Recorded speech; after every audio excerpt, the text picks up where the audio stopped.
तृतीय चतुर्थ दिवस जब जाप कर रहा था, जब रात्रि में 2 बजे के लगभग, तो ऐसा कुछ प्रतीत हुआ जैसे पीछे जो नदी है उसमें लोग कूद रहे हैं, धम धम ऐसे भयानक आवाज आ रही है। रात्रि में स्थिति ये हो गई, सामने कुछ नरमुंड उड़ते हुए दिखाई दी। स्थिति इतनी विकट हो गई कि आसन पे बैठना और माला पकड़ना मुश्किल हो गया। जो 10वां विद्या में 2 कुल होते हैं, एक श्री कुल, एक काली कुल। हर किसी मंत्र को जागृत करना पड़ेगा, या आम इंसान भी जागृत करता है या नहीं कर पाता है इसको? मन्नम विश्व विज्ञानम त्राणम संसार बंधनात् यथा करोति संसिद्ध मंत्र इच्छुकम चदा।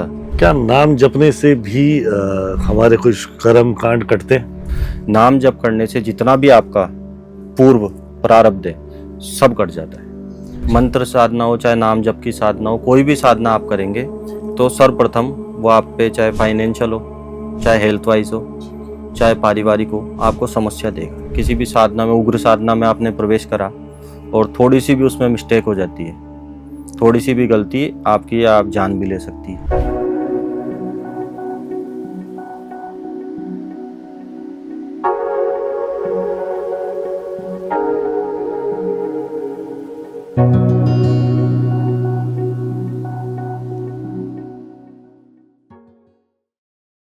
राधे राधे टू ऑल, जय टू ऑल, वेलकम बैक। मैं राहुल टीसी कोलारी मैजिकल लेंस में आज फिर आपका स्वागत करता हूं और आज इनसे हम चर्चा करने वाले हैं। उनके बारे में जितना बोलूं उतना कम है। जिस शख्सियत के बारे में बात करूंगा, बहुत छोटी आयु में और बहुत बड़ा ज्ञान और बहुत बड़ा नाम प्राप्त किया। मतलब एक बहुत अच्छे ज्योतिष, एक बहुत अच्छे तंत्र विद्या, तंत्रों के ज्ञाता, एमए कर रखी तंत्रों में, पीएचडी चल रही है ज्योतिष के अंदर, और बहुत ही छोटी उम्र में गुरुकुल में उन्होंने जो दीक्षाएं प्राप्त की है और जिस प्रकार से प्राप्त की है उसकी एक अकल्पनीय पूरी जर्नी है। आज उनकी जर्नी पे हम बात करने वाले हैं। आपके अगर कुछ बात करेंगे आज, आपको कई फैक्ट और मिथ्य और फैक्ट, मतलब सच्चाई और झूठ के बीच के पर्दे बात करेंगे कि आखिर ऐसा जीवन में क्या है जो लोग फैला रहे हैं, जो लोग हम सुन रहे हैं, क्या वो सत्य है, क्या उनसे हमें परेशानी आएगी नहीं आएगी। सब पे बात चर्चा करने वाले हैं। तो आज सेशन में हम बात करेंगे जिनसे वो बिल्कुल आपको निश्चित तौर पे बहुत ही संपूर्णता से क्लियर ज्ञान देंगे। तो मैं स्वागत करना चाहूँगा बहुत बहुत अपने दिल से, अपने मेरा निमंत्रण स्वीकार करने के लिए पहले तो धन्यवाद करना चाहूँगा आने से पहले ही, और स्वागत करना चाहूँगा आचार्य अभिषेक अवस्थी वैदिक जी का।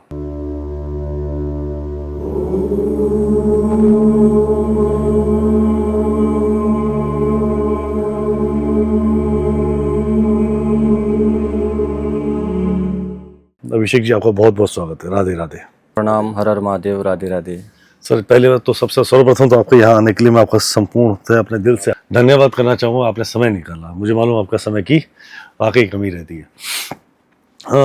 आज सर, पहले एक सबसे पहले जो मैं हमेशा आपके नाम के बारे में सुनता हूँ सर, वैदिक। आपके नाम के पीछे वैदिक लिखा हुआ है, राइट? आचार्य पंडित अभिषेक अवस्थी वैदिक। तो अवस्थी के बाद एक वैदिक क्या है? वैदिक जो है सारे के बेसिकली एक टाइटल है। अच्छा। जो हमने बाल्यकाल में वेदाध्ययन करा सप्तवर्षीय, उसके बाद में जब हमारा अंतिम वर्ष के बाद में हमारी परीक्षा पूर्ण होती है, उसके बाद में हमको वेद विभूषण की उपाधि मिलती है। ओके। उसके बाद में जब आप इसमें वेद पे और कार्य करते हैं, यानी इसकी शाखाओं पर अध्ययन करते हैं, वो चीज, तब आप एक वैदिक टाइटल लगाने के आप अधिकारी होते हैं। मैं आपकी बात समझ गया। तो वैदिक टाइटल अवस्थी के बाद क्यों, पहले क्यों नहीं? आचार्य पंडित वैदिक ये भी तो लगा सकते थे हम। नहीं, ऐसा भी होता है इसमें, जैसे वैदिक अभिषेक अवस्थी। अच्छा। ये टाइटल है तो इसको पहले और आगे दोनों तरीके से आप यूज कर सकते हैं। जी जी जी। जिस जिस प्रकार से आपकी परंपरा से, या आप जिनको देख के, आप जिनके मार्गदर्शन में आप लगा रहे हैं। जी सर, पहले तो हम आपके बारे में जानना चाहेंगे, क्योंकि बहुत ही कम आयु में आपने बहुत सारी विद्याओं का ज्ञान प्राप्त किया और बहुत अमेजिंग तरीके से आपने अपने जीवन के अंदर, मतलब मैं उम्मीद नहीं करता जिस एज में आपने ये शुरू किया होगा और जिस एज में हम कल्पना नहीं कर पाते हैं, उस एज में आपने शुरू कर दिया। मैं जैसे कि आपके बारे में जानता हूँ कि 9 वर्ष की एज आयु में ही आप गुरुकुल की तरफ चल पड़े थे। आपके पिताजी ने आपको, तो उसके बाद हर एक बच्चा बड़ा होता है जी, और हर एक ने कहीं ना कहीं उसको फिल्म, टीवी, क्रिकेट, मतलब बहुत सारी मतलब कल्पनाएं, मतलब अगर मैं आज की बात करूँ तो आज के बच्चे तो बहुत कुछ हो गए, ठीक है, पर आप वो सब छोड़कर इस विद्या में मतलब किस तरीके से और कैसे आपने अपने आप को संभाला, उन सबसे कैसे मतलब कटाश कैसे किया उन सब अलग? प्रारंभिक काल में तो थोड़ी सी जो आयु के अनुसार जो समस्याएं होती है वो हम जी बिल्कुल बिल्कुल। एक आपको सत्यता बताऊं तो पहले जब वेद अध्ययन के लिए पिताजी ने गुरुकुल में डाला, पिताजी की इच्छा थी वेद पढ़े, तो सिर्फ उनकी इच्छा से मैं वेद पढ़ रहा था कि घर वालों की इच्छा है कि अपन को वेद पढ़ना है, ना कोई ये था कि अपन को विद्वान बनना है, ना कुछ अपन को पढ़ना है, बस ये पढ़ना है, अपन को कोर्स पूरा करना है और यहाँ से जय सिया राम करना है। सत्यता तो ये है। फिर उसके बाद में जब अध्ययन करे 1 वर्ष हुआ, 2 वर्ष हुआ, वेद भगवान की ऐसी कृपा हुई कि इसमें धीरे धीरे अपने आप ही इसमें मन चला गया। जब जाते थे वेद विद्यालय जाता था तो साथ वाले बच्चे क्रिकेट खेलते थे, कोई कहीं जाता था, कोई कहीं जाता था, हर चीज़ में बाउंडेशन हो गई क्योंकि सुबह स्कूल से आओ, स्कूल से सीधा वेद विद्यालय, समय नहीं बचता था, फिर रात में स्वाध्याय, स्कूल का वर्क इत्यादि के बाद में कुछ समय नहीं बचता था। तो एक तरीके से जीवन बिल्कुल बाउंडेशन में आ गया, पूरा पैक चल रहा है, पूरा पैक हो गया कि कुछ आपके पास समय ही नहीं बचा। फिर जब आगे गए, थोड़ी सी इसकी अवस्था से आगे गए, जब थोड़ा सा ज्ञान आया वेद भगवान की कृपा से, जब बड़े बड़े विद्वानों को देखा और ऐसा देखा तो मन में एक उत्कंठा आई कि हम भी ऐसे इनमें से एक इनकी तरह विद्वान बन सकते हैं क्या। विद्वान ने इनके नाखून के बराबर भी लेश मात्र भी सीख जाए तो हम भी कुछ बन जाएंगे। तब जाके थोड़ा अध्ययन की, वेद की तरफ वापस रुचि हुई और इसमें भी वेद भगवान की कृपा थी। आप मानेंगे नहीं, मेरा एक समय अपेंडिक्स का ऑपरेशन हुआ, तो वेद भगवान का आपको मैं एक चमत्कार बताता हूँ। मैं 10 दिन तक हॉस्पिटलाइज था, लगभग 123 ड्रिप्स चढ़ी मेरे। ओके, इन 10 डेज में? हाँ, 47 इंजेक्शन वगैरह, पेन किलर वगैरह के। वहाँ से मेरे को रिलीज़ कर दिया, डिस्चार्ज कर दिया कि आपकी बीमारी ख़त्म हो गई, आप जाइए। जब मैं घर पे आता हूँ तो पिताजी ने बोला एक बार चेक करा लेते हैं और जांच वगैरह करा लेते हैं। तो जब MRI वगैरह, CT स्कैन वगैरह कराई तो उसमें पता लगता है कि जो पूरा वो नस है वो फट गई है और अंदर पूरा पॉइजन बन गया है। जितने भी डॉक्टरों के पास गए सबने ये बोला कि ये व्यक्ति तो मरणासन अवस्था में चला जाना चाहिए था, अभी तक ये घूम कैसे रहा है। तब उस दिन पिताजी डॉक्टर को बता रहे थे कि इसने बाल्यकाल से वेद का अध्ययन करा है तो ये वेद भगवान की कृपा है। तब बाद में जब ये चीज़ मेरे खुद के दिमाग में समझ में आई, सूक्ष्म बुद्धि में, तब वेद भगवान का धन्यवाद करा और उस दिन से आज का दिन है, सब वेद भगवान की कृपा है। फिर आगे गए, वेद अध्ययन पूरा हुआ। उसके बाद में जयपुर के प्रतिष्ठित गणमान्य विद्वान है याज्ञिक पंडित गणराज जी देवज्ञ, हाँ जी बिल्कुल, जो यज्ञ कर्म के भारतवर्ष के निष्णांत विद्वान है तथा विशेषतया 32 कुंड की जो निर्माण कला है, जैसे 9 कुंड होते हैं, 32 कुंड तो हर कोई के उसमें जानता भी नहीं है, लेकिन जिसने सूत्र मीमांसा पढ़ी है उनको जरूर इस चीज़ का अनुभव है। तो 32 कुंड के वो विशेषज्ञ हैं तथा 10 महाविद्या में श्री विद्या और बगला के विशेषज्ञ हैं। 10 महाविद्याओं के विशेषज्ञ श्री महाबगला के, और परंतु वैसे आपको कभी जाहिर नहीं करेंगे वो कि मैं इनका विशेषज्ञ हूँ। सर मैं उनसे साक्षात हो चुका हूँ पर बातचीत तो नहीं हुई, पर कभी उनके ऐसे के पहनावे से, भाव से नहीं, पहनावे से वो बिल्कुल सामान्य रहेंगे जी, बिल्कुल सामान्य व्यक्ति की तरह से। ऐसा नहीं कि आज उन्होंने पहन ली ये माला वो चीज़ सारा, ये नहीं, बिल्कुल आडंबर से दूर। उनको कोई नहीं है, उनको गोपनीयता चाहिए, बिल्कुल प्रचार प्रसार से बिल्कुल दूर रहते, बिल्कुल दूर है। और ये उनका ही नहीं, जितने भी बड़े बड़े विद्वान हैं उनके सबके लक्षण, उनके सानिध्य में ज्योतिष, तंत्र, मंत्र, इनका अध्ययन करा। अच्छा, उन्हीं से अध्ययन जी। उनके पास गए तो उन्होंने प्रथम दिवस ही एक प्रश्न पूछा, क्योंकि पिताजी के गुरुजी थे, थोड़ी हेजिटेशन, थोड़ा उनके सामने डर लगता था जाने में। उन्होंने पूछा संध्या करते हो, गायत्री जाप करते हो? तो जीवन में एक ही चीज़ सीखी, कभी झूठ मत बोलो, भले ही फांसी खा लो। तो मैंने देखा कि इतने बड़े महापुरुष से झूठ नहीं बोल। मैं गुरुजी, वेद विद्यालय में गुरुजी जब दबाव डालते तब तो करता हूँ, इच्छा से नहीं करता। तो उन्होंने संकल्प दिलाया कि आज से संध्या करोगे, गायत्री जाप करोगे। तो उस दिवस से मैंने उनके सामने संकल्प लिया वहाँ पे। तो जिस दिवस से मैंने, आप मानेंगे नहीं, चमत्कारिक प्रभाव, जिस दिन से संध्या गायत्री का जाप करा, भगवती की कृपा से 10-15 दिन के अंतराल में ही कुछ ऐसी घटनाएं होने लगी, जो ग्रंथ या जो श्लोक 50-50 बार पढ़ने में भी समझ में नहीं आते थे, वो सहजता से एक बार पढ़ने पे कंठस्थ होने लग गए। क्या बात है, ये गायत्री का चमत्कारिक प्रभाव है। बिल्कुल उस दिन का दिन है, आज का दिन है। भले ही इस विद्या का सब प्रथम एक ही चीज़ सीखी थी, दुरुपयोग नहीं करना। तब से अब तक दूसरे व्यक्ति के सामने ऐसे नहीं करना पड़ा चाहे जेब में 1 रुपया हो, चाहे नहीं हो, चाहे कोई चीज़ साधना की हो, चाहे सिद्धि की हो, हर चीज़ भगवती ने घर पे उपलब्ध करवाई है। माँ गायत्री की, माँ भगवती की बड़ी कृपा है सर, असीम कृपा है।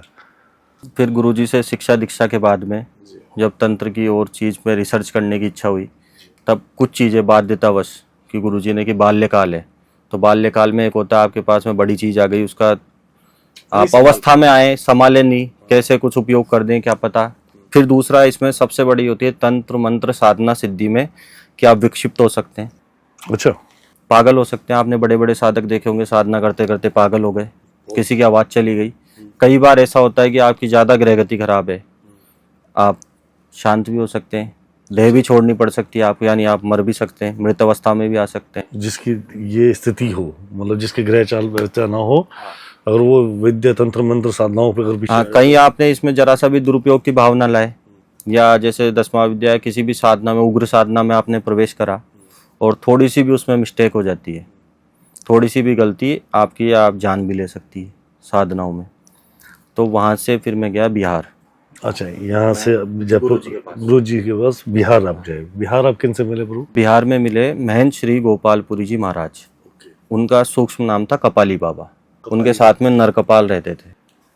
क्या बात कर रहे हैं? जो नरमुंड होता है उनकी उन्होंने साधना करी, तो वो उनके साथ में कपाल उड़ते थे। परंतु आप मानेंगे नहीं, जब मैं कपाली बाबा का नाम सुन के गया था, पिताजी के परिचित थे, उन्होंने बोला इसको भेजिए, मैं इसको कुछ सिखाना चाहता हूँ। तब मैं गया तो कुछ अलग ही एक थ्योरी लेके गया था उनके प्रति। जब मैं वहाँ तांत्रिक वाली थ्योरी, तांत्रिक वाली कि ये तो मार धाड़, जब मैं उनके पास रहा तो आप मानेंगे नहीं, सारे कामों में सक्षम हूँ, बस भोजन बनाने में सक्षम नहीं हूँ मैं। तो बाबा ने खुद ने रोटी बना के खिलाई अपने हाथों से, प्रभु कृपा है आप। साधना करवाई। जब मैंने उनको देखा तो एक दिन उन्होंने, आपको अनुभव बताता हूँ, रोटियां अधिक बना रहे थे। मैं कि बाबा आपकी आयु हो गई, रोटियां ज़्यादा क्यों बना रहे हो? तो अब देखिए आप तांत्रिक का स्वभाव। उन्होंने बोला रोटी, अपन यहाँ पे रहते तो शाही जो आता है, पोर्क्यूपाइन जिसको कहते हैं, कांटेदार जो जीव आता है, बोले ये भी रहता है, सुबह कौवा भी आता है, क्योंकि जंगल में थे हम। बोले तुम अकेले ही थोड़ी खाओगे, वो भी खाएंगे, वो भी अपने साथ रहे। तो देखिए तांत्रिक का हृदय कितना सहज होता है। बहुत बड़ा। उनके पास में काली कुल में, जो 10वां विद्या में 2 कुल होते हैं, एक श्री कुल, एक काली कुल। श्री कुल में आती हैं सौम्य विद्याएं, सात्विक विद्या, सात्विक, जैसे श्री हो गई, कमला हो गई, ये श्री कुल में आती है। और काली कुल में आती हैं काली, धूमावती, छिन्नमस्ता, जो उग्र विद्या है। तो वहाँ से उनकी शिक्षा दीक्षा प्राप्त करी तथा कई साधनाएं उनके सानिध्य में वहाँ पर रहकर करी। फिर वहाँ से भगवती की ऐसी अहेतु की कृपा हुई कि कोई सज्जन मिले, आप जैसे साधु संत, उनका विशेष आशीर्वाद प्रदान हुआ। भगवती की ऐसी कृपा हुई कि अनंत श्री विभूषित पश्चिमामनाय द्वारका शारदा पीठाधीश्वर जगतगुरु शंकराचार्य स्वामी सदानंद सरस्वती जी महाराज, क्या बात है प्रभु, उनके सानिध्य में, उनके आशीर्वाद से श्री विद्या की दीक्षा प्राप्त हुई। आपने उनसे शंकराचार्य से लिया? जी, वो प्रणाम है आपको महाराज, जीवन की सबसे बड़ी उपलब्धि है सर, उनके दर्शन मात्र उपलब्धि है, आपने उनसे सानिध्य में। बाल्यकाल में यही सोचते थे कि शंकराचार्य जी के दर्शन करेंगे तो जीवन धन्य हो जाएगा। प्रभु हम भी बोलते हैं शंकराचार्य के दर्शन हो जाए उतना ही बहुत है। ये तो अब सोशल मीडिया पे, फेसबुक, इंस्टाग्राम और टीवी न्यूज मीडिया चैनल्स पे उपलब्ध हो गए दर्शन। अन्यथा अगर आज भी साक्षात दर्शन मैंने आज तक नहीं कर पाया हूँ। साक्षात दर्शन कर लिया मतलब ये समझिए भगवान तुल्य है सर, भगवान तुल्य नहीं है, शंकर भगवान का ही जो एक होता है चल रूप और एक अचल रूप होता है। चल रूप होता है कि जो चलायमान है, अचल होता है जैसे मूर्ति विग्रह है जिसको मंदिर में स्थापित कर दिया। तो एक तो मंदिर में स्थापित हो गया, मठ मंदिर इत्यादि में जो स्थापित हो गया वो शंकर भगवान का एक, और जो चलायमान रूप है वो शंकराचार्य है। बिल्कुल शंभो मूर्तिश्चरति, यानी जो शंभु का, शिव का चलायमान विग्रह है वो शंकराचार्य है। शंकरो शंकर है साक्षात, अर्थात शंकर ही शंकराचार्य है, शंकर ही शंकराचार्य, दोनों में भेद नहीं है। मैं आपको प्रणाम करता हूँ। पहले तो आपने जिनसे विद्या लोग दर्शन करने मात्र से जीवन सफल हो जाता है, और जिनके दर्शन नहीं उपलब्ध होते आपने उनसे विद्या ली, वाकई आप हो गए। ये सब भगवती गायत्री की कृपा, माँ भगवती की कृपा है सर। सो वहां से उनसे आपने श्री विद्या का पूरा, तो अब श्री यंत्र पूरा उन्होंने कैसे स्थापित किया जाता है उसकी पूरी? जी, उसमें भी श्री विद्या का जो एक प्रोसेसिंग है जिसको कहते हैं क्रमबद्ध सांगोपांग पद्धति। तो पहले त्रिअक्षरी मंत्र होता है, फिर पंचाक्षरी, फिर सप्ताक्षरी, फिर नवाक्षरी, फिर द्वादशाक्षरी, फिर पंचदशाक्षरी, फिर षोडशाक्षरी। उसके ऊपर होता है महाषोडशी। और इस मंत्र के लिए इतना बताया कि ये इतना गोपनीय है जैसे आपकी माता की योनि है, उसको जिस प्रकार गोपनीय रखते हैं कि उस प्रकार इस मंत्र को गोपनीय रखिए। जो पराषोडशी है, इसका अधिकार हर किसी को नहीं है। साधु संत भी जो हजारों में एक है वो ही इसका पात्र है। लाखों करोड़ों, आपकी और हमारी बात तो छोड़ दीजिए, लाखों करोड़ों में से एक होगा जो पराषोडशी महाषोडशी का अधिकारी व्यक्ति है। स्पष्ट दे रखा है श्री विद्यारण्य तंत्र में, राज्यम देयम शिरोदेयम, यानी अपना राज्य दे दो किसी को। आप किसी से प्रभावित हो जाएं तो आप राज्य दे दो। जैसे पहले के जो राजा महाराजा साधु संत भी दे देते थे किसी को, कुछ भी आशीर्वाद दे दिया, क्योंकि उनके पास तो आशीर्वाद ही होता था, तपस्या का बल। राज्य देयम शिरोदेयम, इतना ही नहीं अपना सिर काट के दे दो। ने देयम षोडशाक्षरी, यानी षोडशाक्षर मंत्र ललिता महाविद्या त्रिपुर सुंदरी का, श्री विद्या का जो षोडशाक्षरी मंत्र है, वो किसी भी अवस्था में जब तक आपको पात्र का परिचय नहीं हो जाए नहीं दे। चाहे वो आपका खुद का बेटा हो, चाहे कोई भी हो, चाहे खुद के कुल का हो, चाहे बाहर का हो, पर जब तक आप उसकी अनुभूति ना हो जाए तब तक आगे नहीं। इसमें आप लोभ में फंस गए, लोभवश आप किसी को भी नहीं दे सकते आगे, वो मंत्र कार्य भी नहीं करेंगे, हस्तगत नहीं कर सकते। बहुत बहुत बहुत। तो प्रभु से आपने पूरी, शंकर जी से आपने पूरी उसकी विद्या का, नहीं, अभी क्रम चल रहा है, अभी क्रम चल रहा है। इसमें अंतिम क्रम होता है पूर्णाभिषेक। वैसे जो गुरुजी है उनसे पूरा क्रम ले सके, पर जो शंकराचार्य परंपरा से, सन्यासी परंपरा से, तो वो शंकराचार्य भगवान के माध्यम से मिल रहा है। अच्छा, वो उनसे ही मिलेगा। हाँ, क्योंकि उसमें मंत्र होता है, जैसे त्रिअक्षरी मंत्र दिया, पंचाक्षरी दिया, नवाक्षरी, तो उनका क्या है, वो आपको मंत्र देंगे गुरुजी, फिर उस मंत्र का आपको एक अनुष्ठान करना पड़ेगा जिसका नाम होता है पुरुष चरण। जैसे किसी भी मंत्र को आप करते हैं तो वो सुप्त अवस्था में होता है, यानी सोया हुआ अवस्था में, तो उसका आपको पुरुष चरण करना पड़ेगा, तब उस मंत्र में जागृति आएगी। जैसे जीव हीनो यथा देही, यानी बिना जीव के, इस देह का कोई मतलब नहीं आप और मैं, इसमें प्राण है जब तक कि इस व्यक्ति विशेष है या इस देह की वैल्यू है। इसी प्रकार जब तक आपने पुरुष चरण नहीं करा तब तक वो मंत्र फलप्रद नहीं है। तो उनकी संख्या होती है, जितने अक्षर का मंत्र है वो आगे विस्तार में बताएंगे। तो कोई भी मंत्र का जो जाप आम इंसान करता है, जैसे कि गायत्री मंत्र का लोग जाप करते हैं, या महामृत्युंजय मंत्र का जाप करते हैं, या श्री हनुमंते ओम श्री हनुमंते नमः का जाप करते हैं, या ओम श्री गंगपते नमः का जाप करते हैं, तो क्या हर किसी मंत्र को जागृत करना पड़ेगा, या आम इंसान भी जागृत करता है या नहीं कर पाता है इसको? नहीं, सर्वप्रथम देखिए, समझिए मंत्र क्या है। मन्नात इति मंत्रा, यानी एक विशिष्ट वर्णों का समूह जिसका हम मनन कर सके तथा उससे इष्ट देवता का एक आकार प्राप्त हो सके, वो मंत्र है। मननम विश्व विज्ञानम, यानी ऐसा विशिष्ट वर्णों का समूह जिसके माध्यम से मननम विश्व विज्ञानम, पूरे ब्रह्मांड का ज्ञान आपको हो जाए। त्राणम संसार बंधनात्, त्राणम, त्राण अर्थात रक्षण करना, जो हमारी रक्षा करे। मन्नम विश्व विज्ञानम त्राणम संसार बंधनात् यथा करोति संसिद्ध मंत्र इच्छुकम चतः, यानी जो इस प्रकार करता है, ये मंत्र का लक्षण है। मननात् इति मंत्रा, यानी एक ऐसा वर्ण समूह जिसके मनन से आपको विश्व विज्ञान का पूरा ज्ञान हो जाए तथा आपका रक्षण हो, वही मंत्र है। वही मंत्र है। तो ये जो नाम है, मतलब जैसे हम राम राम लेते हैं, राधे राधे बोलते हैं, या किसी नाम की महिमा को हम यूज करते हैं, ये डिफरेंट है मंत्रों से? जी, मंत्र अलग है और नाम जप अलग है। नाम जप अलग है। जैसे आपने करा श्री राम जय जय राम, तो ये नाम जप की श्रेणी में आ जाएगा। वैसे तारक महामंत्र है, राम तारक महामंत्र, राम तारक महामंत्र, पर ये नाम जप की श्रेणी में आ जाएगा। जैसे आपने करा जय श्री राम, इसका आप निरंतर जाप करते हैं, हरनिश जाप करते हैं, या श्री सीताराम, राधे श्याम, श्री राधा, तो ये जो नाम जप है इसका कोई नियम नहीं है। इसका कोई नियम नहीं है। हाँ, बस इसका थोड़ा सा इतना नियम है कि इसको शुद्ध अवस्था में करें। ये बाकी नाम जप आप कहीं भी कर सकते हैं, किसी भी अवस्था में आप कर सकते हैं। अच्छा, इसका एक दृष्टांत आता है जी। रामायण कालीन एक भक्त थे, तो वो शौच अवस्था में जब निवृत्त हो रहे थे, तो वो श्री राम जय राम का जाप कर रहे थे। तो उधर से ही परिस्थितिवश हनुमान जी गुजरते। तो हनुमान जी जब वहाँ से जा रहे थे तो उन्होंने देखा कौन नाम ले रहा है, तो हनुमान जी को तो प्रिय है राम भगवान का नाम। जब उन्होंने देखा कि ये तो शौच अवस्था में बैठा है, दीर्घ शंका कर रहा है और प्रभु का नाम ले रहा है, तो हनुमान जी ने उसके जोर से खींच के एक लात मारी। अब आप देखिए किसी भी व्यक्ति के हनुमान जी लात मारेंगे वो व्यक्ति बचेगा क्या? उस व्यक्ति के कुछ नहीं होता, हनुमान जी वहाँ से आ जाते हैं। जब हनुमान जी राजभवन में पहुँचते हैं तो वैद्यों की सभा लगती है, सारी रानियाँ रहती, तो वहाँ पे जो राम भगवान है उनकी पीठ पे मालिश हो रही होती है तथा वहाँ पे काढ़ा लगाया जा रहा है। अच्छा, जो झटका यहाँ लगना था वो राम जी ने अपने ऊपर ले लिया। तब हनुमान जी राम भगवान के पास जाते हैं, बोलते प्रभु आपके ये कैसे हुआ, ये चोट कैसे पहुंची, या किसी ने पहुंचाई तो आप मेरे को नाम बताइए, क्योंकि हनुमान जी तो तुरंत उग्र रहते थे। और फिर जहाँ पे राम भगवान की बात आएगी तो वहाँ पे तो तुरंत चाहे ब्रह्मांड खींचना पड़ जाए, पूरा ब्रह्मांड एक कर देंगे। तब उन्होंने बोली कि कोई व्यक्ति मेरा नाम ले रहा था, अब बोले तुमने उसके लात मारी तो वो तुम्हारी जो अतुलित बलधाम में, यानी पूरी पर्वत कंदराएं एक साथ तोड़ दे एक मुष्टिका के प्रकार से। जब तुम सामान्य व्यक्ति के लात मारोगे तो वो इसको किस प्रकार सहन कर पाएगा? नहीं कर सकता। तो बोले वो मेरा नाम ले रहा था चाहे किसी भी अवस्था में है, तो वो मेरे को याद कर रहा था, तो वहां पे जो भी चीज जाएगी वो मेरे ऊपर आएगी।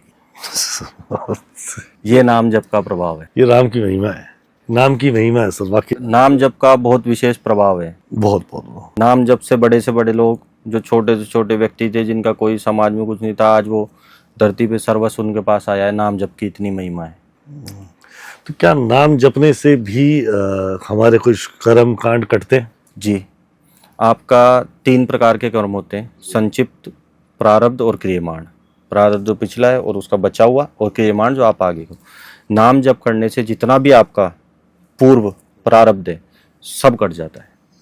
अच्छा भी करता है, बुरा करता है? सिर्फ बुरा और अच्छा, उसमें से अच्छा तो जो आपकी सेविंग है वो तो उसमें से कहीं नहीं जाएगा, बुरा कटेगा। बुरा कर्म कटेगा और अच्छा कर्म संचित में रहेगा। अच्छा कर्म संचित में है। जैसे मानिए आप आज जाप कर रहे हैं, आप बोलते हैं मेरे को परेशानी आ गई जब से मैंने जाप प्रारंभ करा, तो वो जो आपका पिछला जो प्रारब्ध है, बुरा जो प्रारब्ध, वो कट रहा है, और वहाँ पे जो अच्छे का जो रेशो है वो वहीं पे ही है पूर्ण रूप से।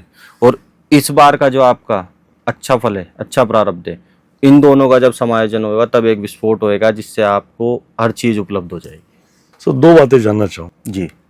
आज हम 2 टॉपिक पे अच्छे से चर्चा करेंगे। आपने 10 महाविद्याएं, तंत्र विद्या है जिस पर आपने श्री कुल और गुरु बताई, श्री काली कुल और श्री कुल, राइट, और आम तंत्र साधना जो तांत्रिक कला के जो स्वरूप दुनिया में बसा है, उस पर हम चर्चा करने वाले हैं आज। कि तंत्र सुनते ही एक आम आदमी डर जाता है, ठीक है? क्या तंत्र सिर्फ तांत्रिक क्रियाएं हैं या सात्विक क्रिया भी? उस पर हम चर्चा करेंगे अभी। और एक काम चर्चा करेंगे जो आपने अभी हमें बताया कि प्रारब्ध से कर्म कैसे काटते हैं। जैसे आपने बोला नाम भी आपका कर्म काटता है, तो इसमें मेरे मन में एक बहुत ही बड़ा सवाल पैदा हो रहा है जी। सवाल ये है कि नाम, जैसे मैं हूँ, मैं राधा रानी का नाम ले जी, राधे राधे राधे करके मैं ये नहीं कहता कि मैं सारे दिन उनके मतलब बैठ के माला तो नहीं जपता हूँ, पर श्वास से श्वास जो चल रही है वो राधा नाम की चल रही है।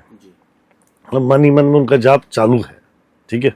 और कुछ क्षण बाद एक क्षण बन हो जाएगा, मैं अपने कार्य में व्यस्त हो जाता हूँ। जैसे फ्री होता हूँ अपने दिमाग में राधा आता है, तो फिर जैसे ही आया फिर वो कंटिन्यू 10 मिनट 15 मिनट 5 मिनट जितने समय चलता रहा।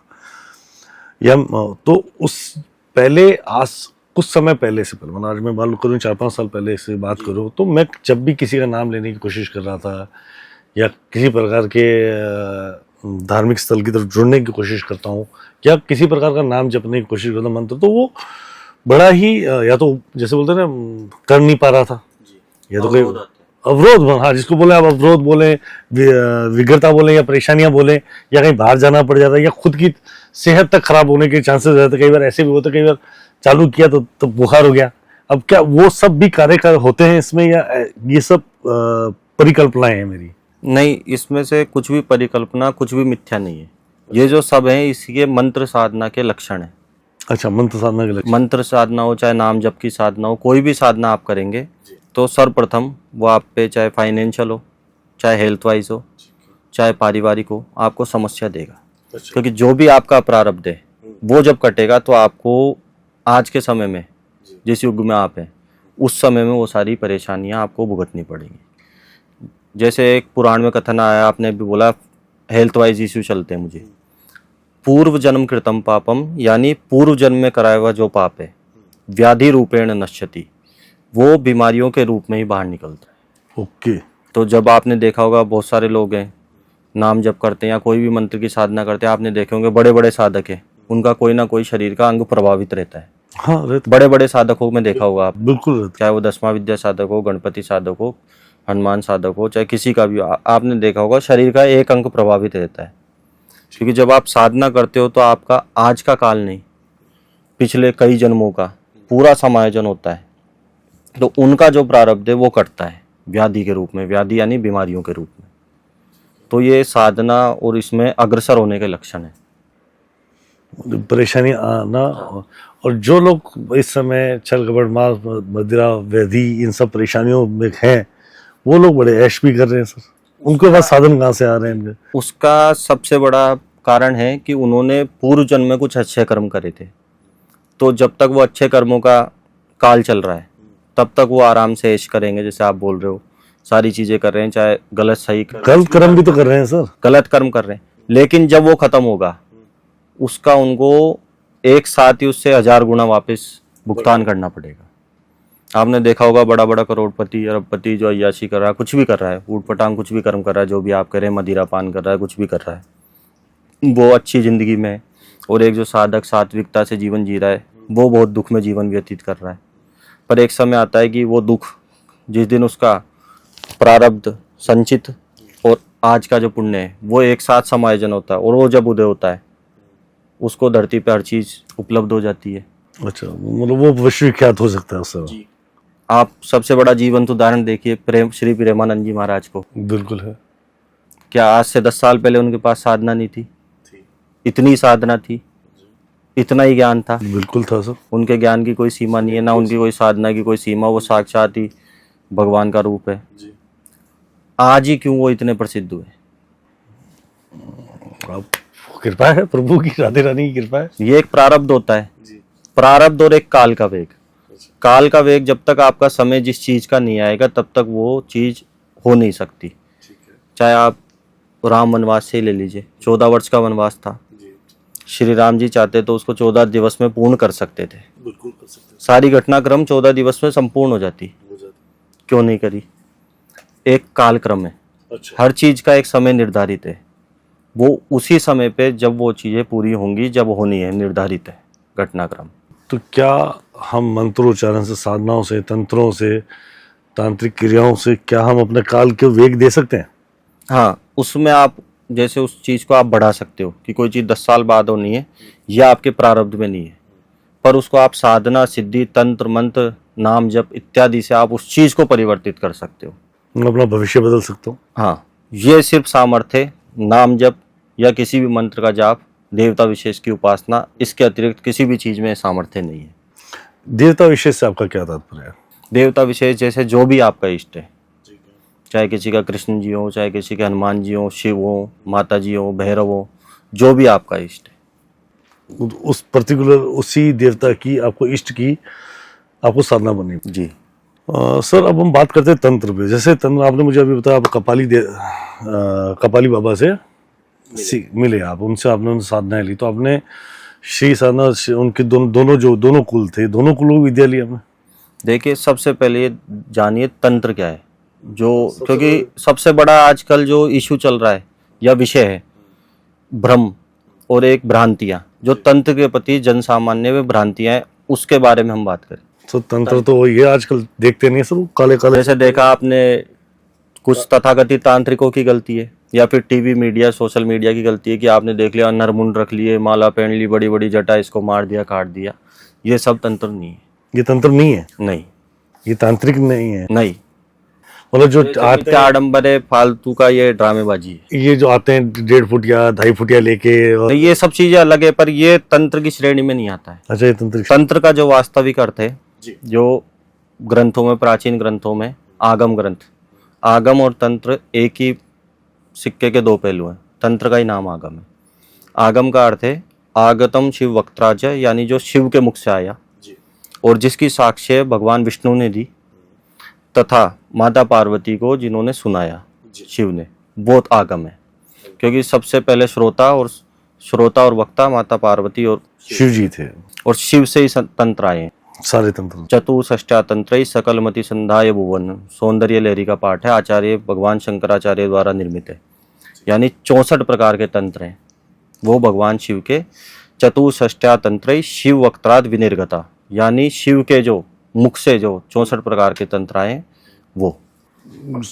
सब के सब शिव के हैं। हाँ, ठीक है। कुछ उसमें और भी जब आप इसमें डीप रिसर्च करेंगे तो आपको शक्ति आगम अलग मिलेंगे, भैरव आगम अलग मिलेंगे। हाँ, पर बताए शिव जी नहीं है। हाँ, क्योंकि तंत्र के रचयिता शिव है।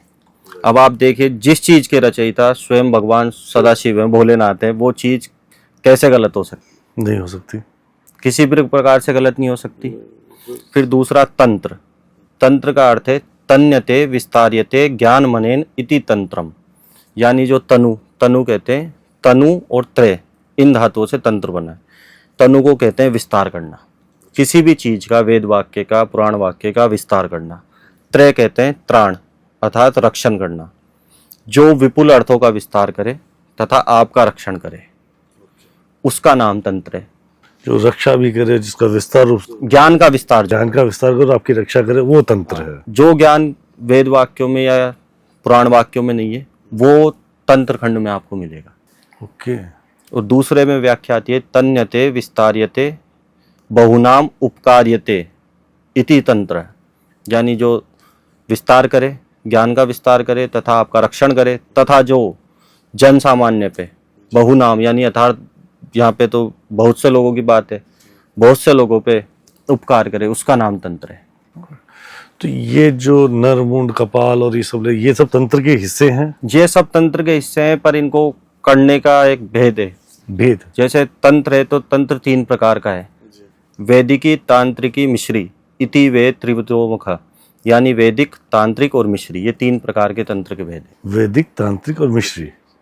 एक तो होता है जिसमें वेद वाक्य के अनुसार ही सारा तंत्र होता है, जिसमें पूजन, पासन, पादना, साधना, सिद्धि, यंत्र विज्ञान इत्यादि आता है।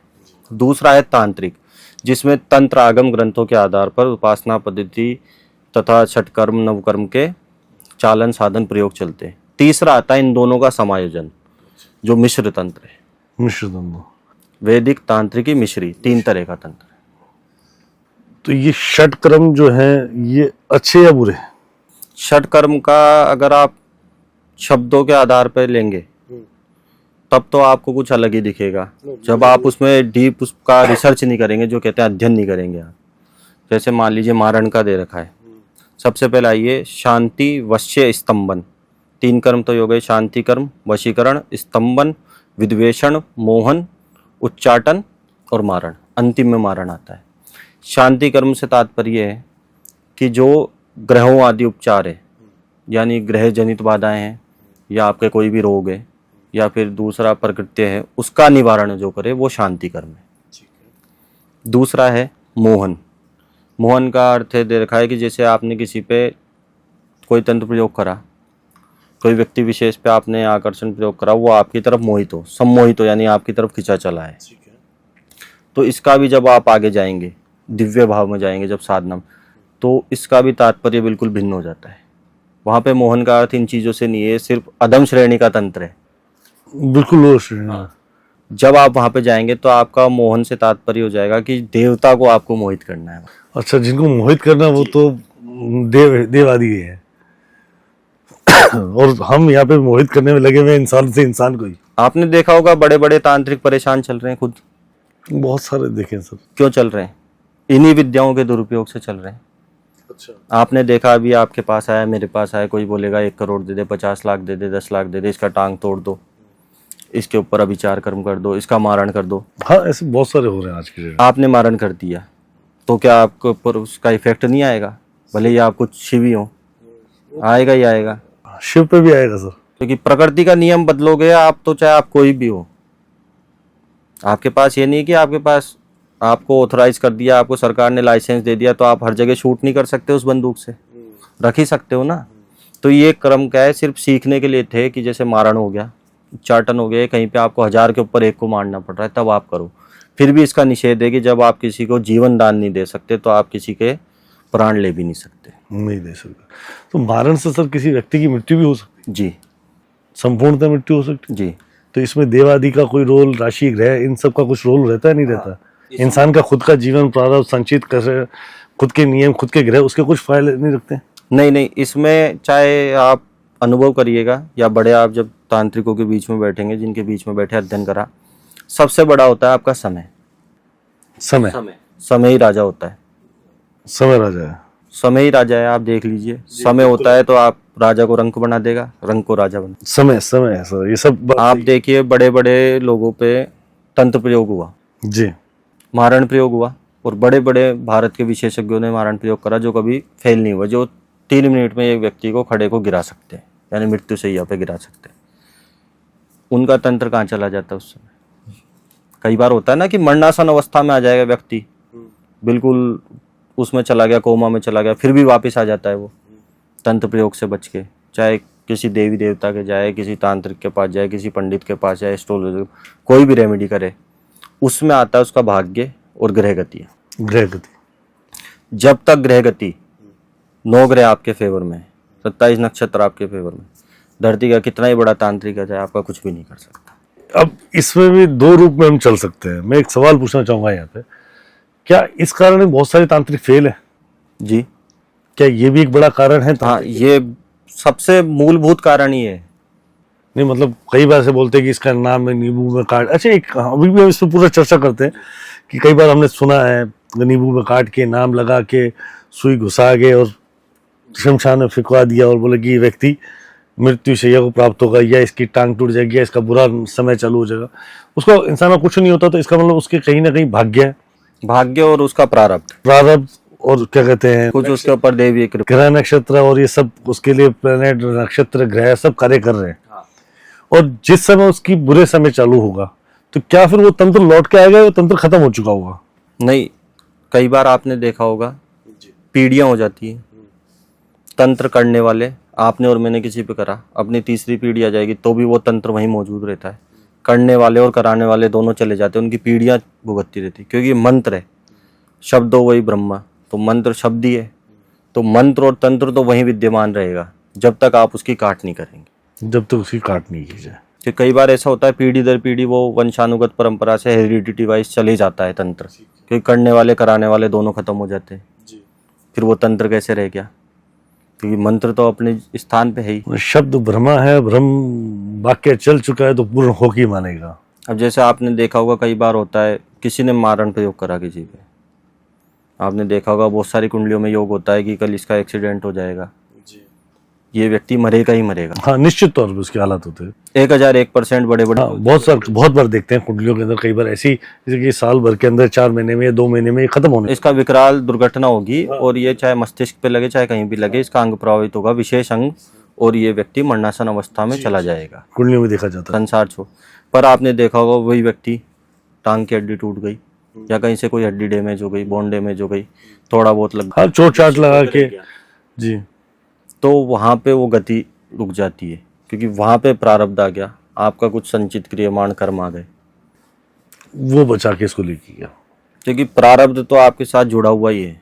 वो जो कराए तो आपको सही, गलत आप भोगोगे तो सही भी आपको ही भोगना है।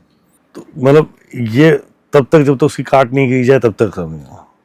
जैसे आपने देखा होगा अभी आप पूछ रहे थे नाम से वो पर्ची लिखी, तो ये सब चीजें होती हैं नाम से। आपने देखा होगा बहुत सारे पुरातन काल में एक ही व्यक्ति के 2-2 नाम होते थे। हाँ, सबके ही होते, मोस्टली थे, सबके होते हैं। आपने देखा होगा बाल्यकाल का एक जो कुंडली का नाम, जिसको कहते हैं कुंडली का नाम, कुंडली का अलग नाम अक्षर होता है, और जो व्यवहार का नाम होता है, बोलने चालने का, वो एक नाम अलग होता है। विख्यात नाम अलग होता है, कुंडली नाम अलग होता है। इसके पीछे क्या कारण था?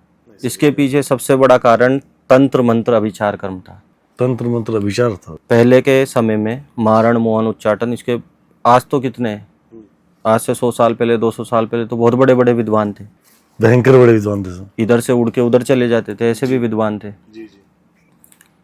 तो वहां पे ये इसलिए रखा गया क्योंकि जैसे आपका किसी के पास नाम है, गोत्र आ गया आपके पास, उस व्यक्ति की आपने मानसिक रूप से कल्पना करी कि ऐसे ऐसे दिखते हैं, या फिर आप, जैसे मैं आपको जानता हूँ, आपने मेरे को, तो आपने कल्पना करी कि अभिषेक जी ऐसे दिखते हैं, इनका नाम गोत्र है, तो उस समय की आभा उसमें आ गई, आपने लिखा, उस चीज से आपने उनके ऊपर तंत्र प्रयोग करा। दूर बैठ के वैसे कल्पना करके कि ये उसका गुप्ताक्षर नाम उसका मिल जाए, गोत्र मिल जाती थी, और परिकल्पना करके उसका हम, हाँ, कहीं से भी करी, चाहे 1 मीटर दूर से हो, चाहे 1000 योजन, वो तो कहीं से भी हो, तो मतलब वो परिकल्पना, कल्पना। वहां पे काम तो क्रिया करेगी, और क्रिया में भी क्या है, मंत्र है, तंत्र के अंदर भी मंत्र काम में आएंगे, चाहे मारण का मोहन का उच्चारण। और मंत्र क्या है? ब्रह्म में, तो मंत्र की तो कोई सीमा नहीं है। आप मान लीजिए उसकी तो वो भगवती का स्थान बताते हैं मणिद्वीप, आप पाठ यहाँ पे कर रहे हैं दुर्गा सप्तशती, मणिद्वीप कहाँ है किसको क्या पता, कौन से ब्रह्मांड में है, पर वहां तक पाठ सुन रही है ना, तो क्या है, शब्द तो ध्वनि तरंग से जाते ही है ना, उसी प्रकार। तो इसीलिए वो दो नाम रखे जाते थे पहले, मतलब गुप्त कुंडली और एक गुप्त नाम और एक प्रकट नाम, जो व्यवहार का नाम है। आप बहुत सारी कुंडलियां देखिए, चाहे रामकृष्ण की देखिए, चाहे बड़े बड़े पहले के योद्धाओं की देखिए, सबकी में एक गुप्त नाम होता था, एक प्रकट नाम होता था। इसी कारण से दो तरह के नाम रखे। तो मेरे कुंडली में भी लिखा हुआ था दो नाम। हाँ, तो जो पहले के जो लोग, वो पंडित जी हमारे खानदानी चले जा रहे हैं। हाँ, तो वो क्या है, हर चीज साइंस तो आ जाया है, वो अपने आप में चलती फिरती साइंस थे पहले के लोग। वो खुद साइंस है सर, उनको पता नहीं क्या क्या बता सकते हैं साइंस तो। उन्होंने हर चीज ऐसे नहीं तो दूसरे तरीके से आपको जोड़ के बता दी कि कोई करे। जी, तो ये तंत्र हो गया वहां से, नाम से। तो आज के समय में तंत्र कैसे हो रहा है? आज के समय में तंत्र जैसे नाम से हो गया, या आज सबसे बड़ा साधन है फोटो। जी, आपने देखा होगा फोटो से बहुत बड़े तंत्र हो जाते हैं, चाहे मारण हो, मोहन हो, वशीकरण हो, उच्चाटन हो, विद्वेषण हो, ये हो जाते हैं। फोटो से किस प्रकार तंत्र हुआ? कई लोग पूछते हैं फोटो से तंत्र कैसे हो सकता है, फोटो में तो कोई व्यक्ति विशेष भी नहीं है, फोटो तो फोटो में तो कई बार नाम भी नहीं पता होता। फोटो में जैसे आप और मैं अभी यहाँ बैठे, अपन ने किसी भी उपकरण से, किसी भी कैमरा से अपनी फोटो ली एक, ठीक है, तो उस समय का जो आपका हो रहा है वो उस फोटो के अंदर आ जाएगा। मतलब इस समय अगर आपकी मेरी कोई फोटो पिक्चर हो रही है, जैसे मेरा वीडियो चल रहा है, तो ये हमने इसकी फोटो क्लिक की तो ये हमारा ऑरा कैप्चर हो गया। जो अपना इस समय का जो हो रहा है वो उस फोटो के अंदर चला जाए। ठीक है, अब उस पे वो तंत्र क्रिया कर सकता है। तभी आपने देखा होगा बहुत सारे तांत्रिक कहते हैं कि रिसेंट की फोटो चाहिए मेरे को, 15 दिन के अंदर अंदर की चाहिए, 3 दिन के, 10 दिन। उसका सबसे मुख्य कारण यही है सबसे कि जितना नजदीकी फोटो करंट की फोटो होगी, जितना रिसेंट की फोटो होगी, उतनी ज़्यादा उसमें ऊर्जा होगी और उतना जल्दी वो प्रयोग करेगा। आपने देखा होगा बहुत सारे तांत्रिक को 3 दिन की फोटो मांगता है कि 3 दिन के अंदर अंदर की फोटो मिल जाए, नहीं तो 5 दिन, 10 दिन, 15 दिन, किससे पुरानी ज़्यादा काम में नहीं आएगी। सर ये तो बड़ा भयानक रूप ले चुकी है। सब एक चीज समझानी, मुझे 2 चीजें जानना जी। पहली चीज जो हमने बात की तंत्रों पे पूरी, तो तंत्र जैसे बहुत सारी आजकल फेम पाने के लिए लोग या अपने आप को बड़ा बताने के लिए, जो भी उनकी इच्छा होगी, निच्छा होगी, वो उनकी जाने, पर बहुत सारे ऐसे तंत्र उपयोग होता है जो मशान विद्याएं हैं। जैसे कि मैंने अभी आपसे बात की कि एक नींबू काटा, उसके पीछे नाम लिखा, सिंदूर लिखा, एक कुछ मंत्र बताया, सुई या कील डाल के अपने और भी किसी वृक्ष का कोई कांटा डाल दिया, बबूल का, और वो वहाँ पर शमशान फिर फिकवा दिया। या फिर बहुत सारे ऐसे उपयोग है, जैसे लेड की कुछ गोलियां लेके किसी का नाम लेके उल्टा करके वो पीछे फिकवा देते। तो क्या वो आम इंसान को कर लेनी चाहिए या नहीं करनी चाहिए, कारण के साथ? जैसे एक अभी आपने बीच में सुना होगा एक बहुत अच्छी कि रोटी के 4 टुकड़े करके उसके ऊपर मांस की भक्षत रखा के और उन्होंने शमशान में रखा है, आपको कुछ जो चाहिए वो मिलता है। हाँ, अभी कहीं आया था कोई वीडियो में कि रोटी लीजिए या 1 या 4 टुकड़े कीजिए, उसके ऊपर थोड़ा सा कुछ मांस इत्यादि रखिए और उसके ऊपर थोड़ा सा कुछ मदिरा इत्यादि डाल के शमशान में जाइए आप, और वहाँ जाके आप इसका आह्वान कीजिए, शमशान जागृत हो जाएगा। सबसे बड़ी बात तो ये जो बताने वाले हैं उनकी इसमें सबसे बड़ी गलतियाँ हैं, क्योंकि ये चीज़ें गुप्त हैं, गुरुगम्य है। क्योंकि ये चीज़ें आपको आती हैं तो आप हर जगह इसका प्रदर्शन नहीं कर सकते। वैसे गुप्त विद्या बोला जाता है, तो गुप्त विद्या इसलिए है ना कि हर जगह आप इसका प्रदर्शन नहीं कर सकते। सबसे बड़ी बात है आपको पात्र देखना पड़ता है इसमें। अब मानिए कोई व्यक्ति चला गया, आप और हम जैसे ही कोई हर चीज़ से दुखी है आज व्यक्ति, दुनिया हर किसी से दुखी है। आपको 2000 लोग, 20 लाख लोग फॉलो करते हैं, उसमें से 20 लोग करेंगे, 200 लोग को तो करेंगे ही करेंगे। तो सब ये वीडियो, मतलब ऐसे वीडियो को लाखों लोग सुनते हैं, उसमें से कोई 5 ऐसे को ज्यादा देखते हैं। हाँ, और 10%, 10, 5, 7, 10 लोग कोई तो होगा, 10 लोग वो सेम विद्या को उपयोग करेंगे, और उनकी हालत क्या होंगी सर? अब वो मानिए शमशान गए, यही विधि उन्होंने करी, पहली बात तो इजीली शमशान जागृत होगा नहीं, उसकी पूरी क्रिया है। हाँ, पर कहीं आपकी ग्रह गति खराब है, जिसको कहते हैं दिनमान खराब है, जिसके दिनमान खराब चल रहे हैं, जिसके जब समय सीमा खराब आती है, प्लेनेट खराब आते हैं, तो गलत होने वाली चीज़ भी सही हो जाती है। वहाँ पे जाके वो चीज़ शमशान एक्टिव हो गया, यानी जागृत हो गया शमशान, वहीं पे ही आपका विध्वंस कर देगा वो, समाप्त। क्योंकि वहाँ तो एक से एक शक्तियाँ हैं, नकारात्मक ऊर्जाएं। बहुत भारी भारी सर। अब नकारात्मक का कौन सगा है? आप भी नहीं हो, मैं भी नहीं हूँ, कोई हो वहाँ पे। इसलिए वहाँ पे साधक चाहिए, क्यों? जब आपके पास सामने तो 10 लोग खड़े हैं, आप अकेले कितने ही बलिष्ठ हो, नहीं उनका सामना कर। गुरु चाहिए। गुरु चाहिए आपके पास, खुद के पास साधना। इसलिए ये चीज़ें बहुत गोपनीय है साधकों के लिए। अब कोई गया, उसमें से भी हर साधक के लिए नहीं है। आपके पास उतना पहले सामान होना चाहिए कि आप उन चीज़ों से युद्ध कर सको। सामर्थ्य इतना होना। सामने सेना खड़ी है 10 लाख की, मैं 10 लोग ले जाके बोल दूं कि मेरे में सामर्थ्य है, कहाँ से? 2 मिनट में वापस आए। अब वहां से आप कैसे भी करके मानिए बच गए, आपके ग्रह अच्छे थे। वही शमशान पीछे पीछे जो मसान जागृत हो गया, शक्तियां तो जागृत हो गई। मान लीजिए अपन रूम में बंद है, अपन को किसी ने खोल दिया, 10 साल से बंद है, तो अपन तो बाहर जाएंगे, ऑब्वियस सी बात है। जाएंगे ही जाएंगे, अपन को बाहर जाना है, चाहे ये नहीं पता क्यों जाएंगे। पीछे पीछे गए, कहाँ तो एक व्यक्ति का अनिष्ट होता, पीछे पीछे आएंगे। सबसे पहले व्यक्ति जाएगा अपने घर, जाएगा पूरे घर पे प्रभाव डालेगा, बीवी बच्चों पे, सब पे, सबके ऊपर नेगेटिव इफेक्ट आएगा। फिर वहाँ से भी मानो वहाँ से नुकसान करेगा। फिर पूरी जो आसपास में जितने भी लोग रहते हैं उन पे जितना नुकसान हो सकता है वो करेंगे ही करेंगे, जब तक उनका संशोधन समाधान नहीं होगा। या तो उनकी कुछ जो इच्छाएं तो पूरी ना हो, या तो भोजन प्राप्ति जो भी प्राप्ति उनको, जब तक वो प्राप्त नहीं कर लेंगे तब तक वो वहाँ पे अनिष्ट करते ही रहेंगे। करेंगे ही करेंगे, क्योंकि उनकी प्रवृत्ति वैसी है।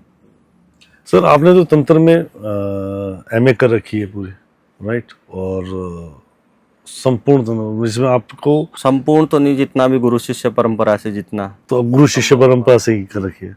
तो कितने टोटल 64 तंत्रों में से आपने कितनी किताबों का? नहीं, जैसे शक्ति आगम अलग है, भैरव आगम अलग है, शैव आगम अलग है, तीनों अलग अलग हैं।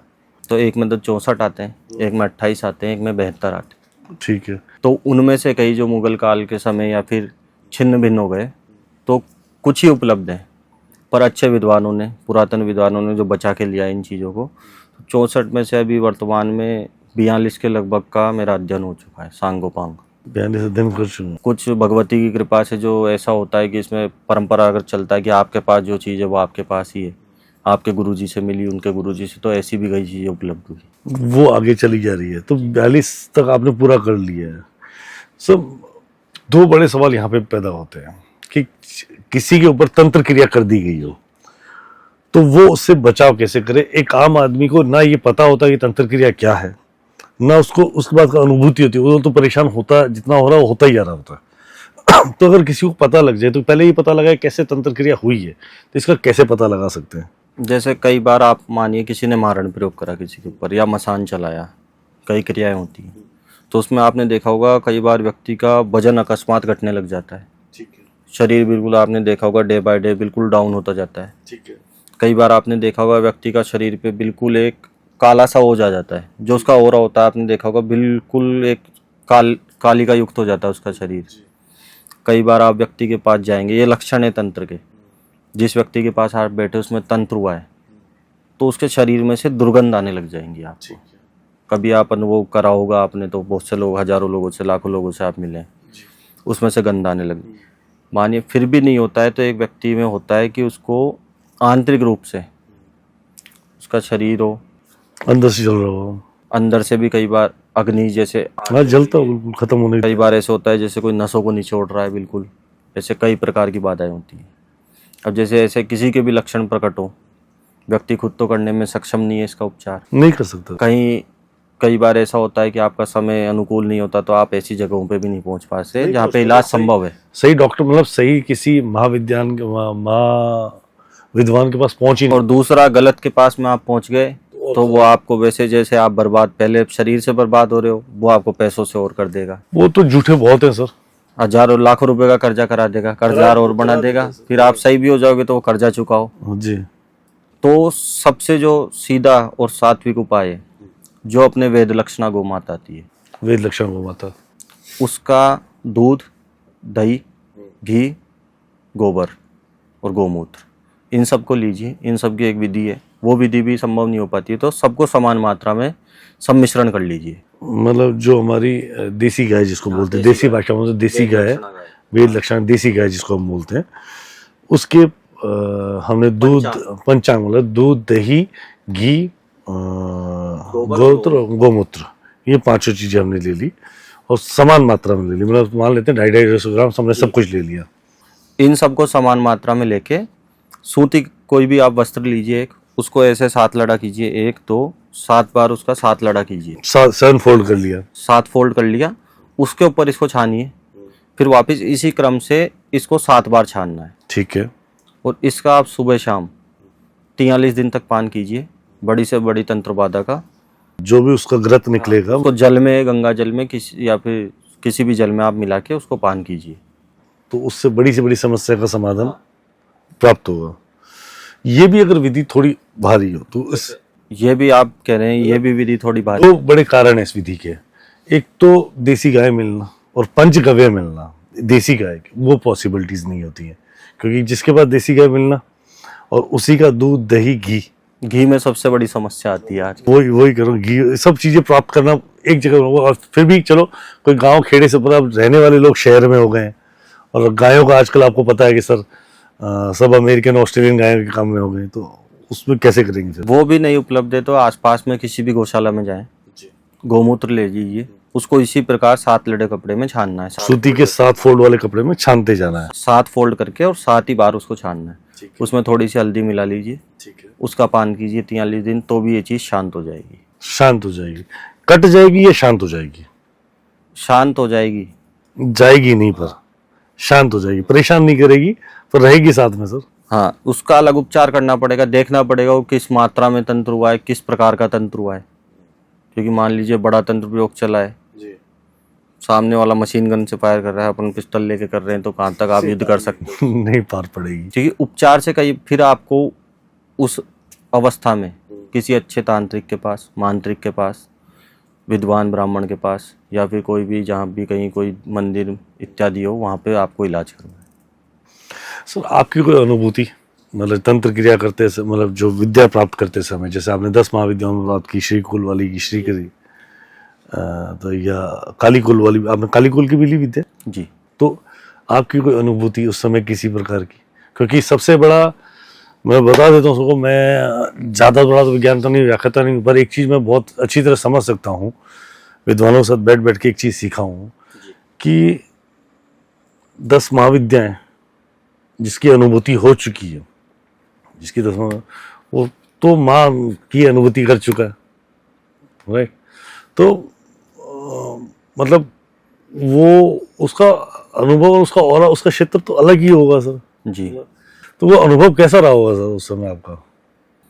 देखिए, कई बातें हमारे उसमें आती है 10 महाविद्या, इदम गोप्यम वरम गोप्यम। आप अनुभव की कह रहे हैं तो एक अनुभव आपको मैं बताता हूँ। जैसे 10 महाविद्या करते हैं तो उसमें एक क्रम होता है सबसे बड़ा, ये साधक लोगों के विशेष काम में आएगा। भूत शुद्धि, अंतर मात्रिका, बाह्य मात्रिका, षोडन्यास, ध्यान, समाधि। जब आप ये क्रम नित्य करते हैं तब आप 10 महाविद्या करने की पात्रता आप में आती है, तब आप अधिकारी हैं, नहीं तो आप अधिकारी नहीं हैं 10 महाविद्या के, चाहे आप कितने ही बड़े साधक हो, चाहे कितने ही बड़े आप विद्वान हो। भूशुद्धि, अंत प्राण प्रतिष्ठा, शरीर की प्राण, अंदर आंतरिक, फिर अंतर मात्रिका, शरीर के अंदर मात्रिकाओं का जो न्यास विज्ञान है वो, फिर बाह्य मात्रिका, षोडन्यास, न्यास होता है विशेष षोडन्यास हर महाविद्या में, चाहे गणपति क्रम हो, चाहे 10 महाविद्या हो, चाहे दुर्गा तंत्र हो, कोई सा भी क्रमों का आप करेंगे तो आपको जरूरी है। तो जब तक अंतर मंत्र शुद्धि नहीं होगी, मतलब वो पूरी विद्या ये नहीं होंगी, तब तक 10 महाविद्या, तब तक आप उसके योग्य नहीं है, तब तक उसके पात्र नहीं है। महानिर्वाण तंत्र में एक श्लोक आया है, देहो देवालय प्रोक्त। अभी आप बोलेंगे, मानिए जप तप इतना सारी चीजें क्यों जरूरी है? देवता का दर्शन तो सामान्यतः हो सकता है जी। सबसे बड़ा प्रश्न ये उठता है सबसे नाम से भी हो सकता है, तो हम सामान्यतः उठ सकता है, क्यों? आराम से हो सकता है, आपको 1 मिनट में हो सकता है, पर उसके लिए आपको चाहिए कि निश्चल आपका मन हो। हाँ, मन निश्चल होना चाहिए, मन निश्चल होना चाहिए, भाव आपका देवता के प्रति वैसा होना चाहिए। फिर सबसे बड़ा क्या है, देहो देवालय प्रोक्त, ये जीव ही देवालय है। देह जो है, जीवो देव सदाशिव, इसमें जो जीव है वही सदाशिव है, क्योंकि ये भिन्न नहीं है, यत पिंडे तद ब्रह्मांड है, ये आगे अपन बात करेंगे। जो जीव है वही सदाशिव है, तजेद अज्ञान निर्माल्य सोहम भावेन पूजित, यानी इस शरीर को देवता जिस दिन प्रकट हो उसका दर्शन करने के योग्य, या इतनी इसमें सामर्थ्य आ जाएगी उसका दर्शन कर ले कि एक झलक, एक निमिष मात्र झलक उसकी तेज प्राप्त कर, उसका सामर्थ्य प्रदान कर ले। इसलिए मंत्र जब तप साधना सिद्धि करते हैं। मतलब वो अपना शरीर के अंदर वो साक्षात सामर्थ्य बन जाए, वो ऊर्जावान बन जाए, ताकि हम जब उन देवताओं का दर्शन करें तब मतलब वो ऊर्जा होनी चाहिए उनको सहने की। अभी कोई कह देता है कि मेरी तो माता जी से फेस टू फेस बात हो रही है, कोई कह रहा है हनुमान जी से मेरी तो आज ही बात हुई है, कल रात में बात हुई है, परसों दिखे थे हमको। ये बहुत चल रहा है, बहुत बहुत बहुत साक्षात है बहुत। आप ये बताओ, जिस देवी को दर्शन के लिए निमिष मात्र, यानी निमिष कहते हैं निमेशो मात्र काल साथ, यानी एक मात्रा काल निमेश काल है, निमिष काल है। निमिष अर्थात पलक झपकने का जो समय है, पलक झपक के खुल जाए, मतलब वो माइक्रो क्षण। इतना काल भी अगर आपको भगवती का या आपके किसी भी देवता का दर्शन हो गया तो आपका कायाकल्प हो जाता है जी। ये तो बात सिर्फ भ्रांतियां हैं कि मेरी देवता से बात हो रही है, मेरी तो 24/7 मेरे साथ तो हनुमान जी बैठे हैं, ये बैठे इस तरह उनके पास, ये सिर्फ फालतू की बातें हैं। ऊर्जा, उनकी ऊर्जा उनकी ऊर्जा कौन संभालेगा, उनको कैसे संभालेगा? शरीर फट नहीं जाएगा, आपके आसपास भी इतनी बड़ी शक्ति है।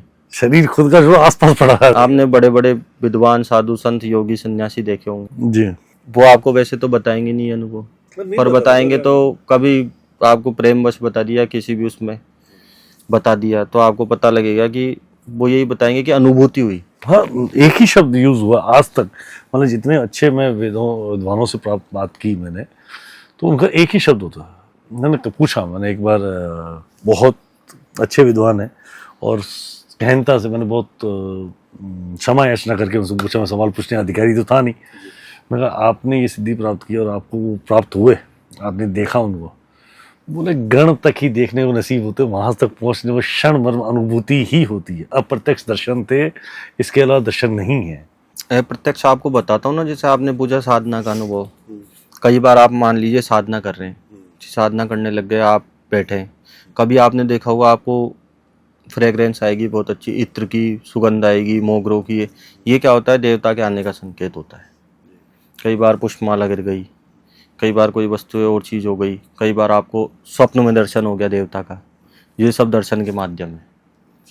क्योंकि आमने सामने प्रत्यक्ष रूप से देखना तो संभव ही नहीं है, उसके लिए तो आपको सालों साल साधनाएं करनी पड़ती हैं। सर, जब आपने श्री विद्याएं करी 10 महाविद्या में से, ठीक है, और एक आपने काली विद्याएं करी, जो उसको श्री काली विद्या में है, काली महाविद्याओं, मैंने बहुत सा, एक तो आम आदमी की साधना से ये तो बहुत परे है, ठीक है, एक तो गृहस्थ जीवन, परेशानियां, मुक्त मन की निश्चलता है नहीं, ना सिखाई जा सकती ना सीखी जा सकती है, ये बात तो तय है।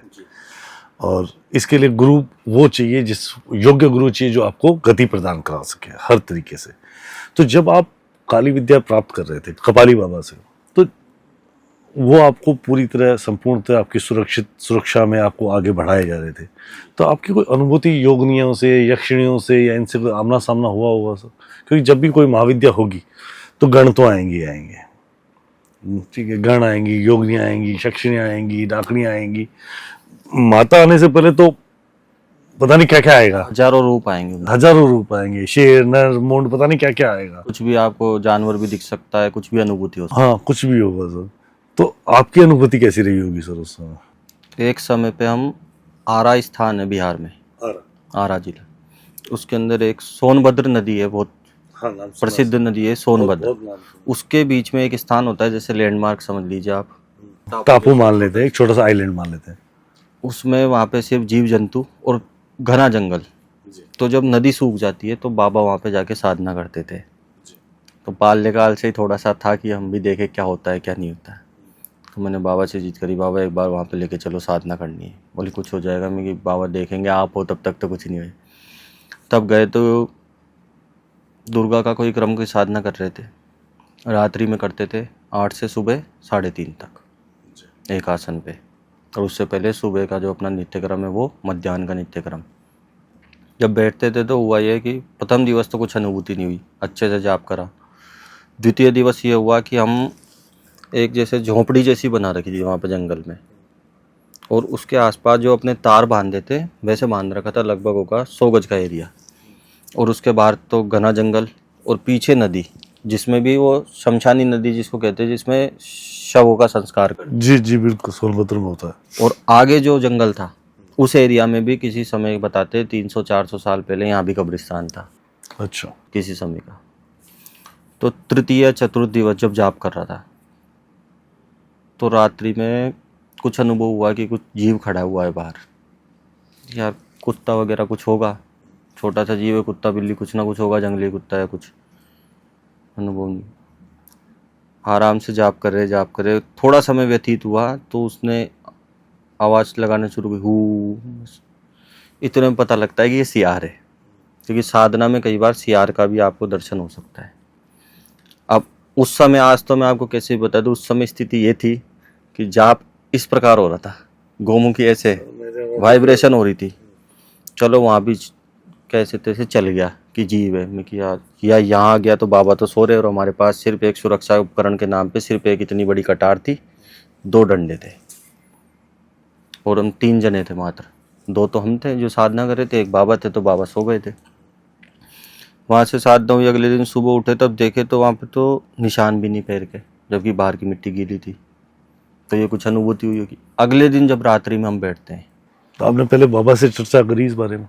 हाँ, इसकी बाबा को बताई तो बाबा बोले कोई दिक्कत नहीं है बेटा, तुम मस्त रहो। वो ऐसे हंसी मजाक में बात करते थे, क्योंकि उनको पता था बहुत छोटी अवस्था थी। अब वो अगर ये बताएं तो मान लो डर जाएं। फिर बीच में सबसे बड़ा ये था हमारे सामने, करो या मरो की स्थिति में थे।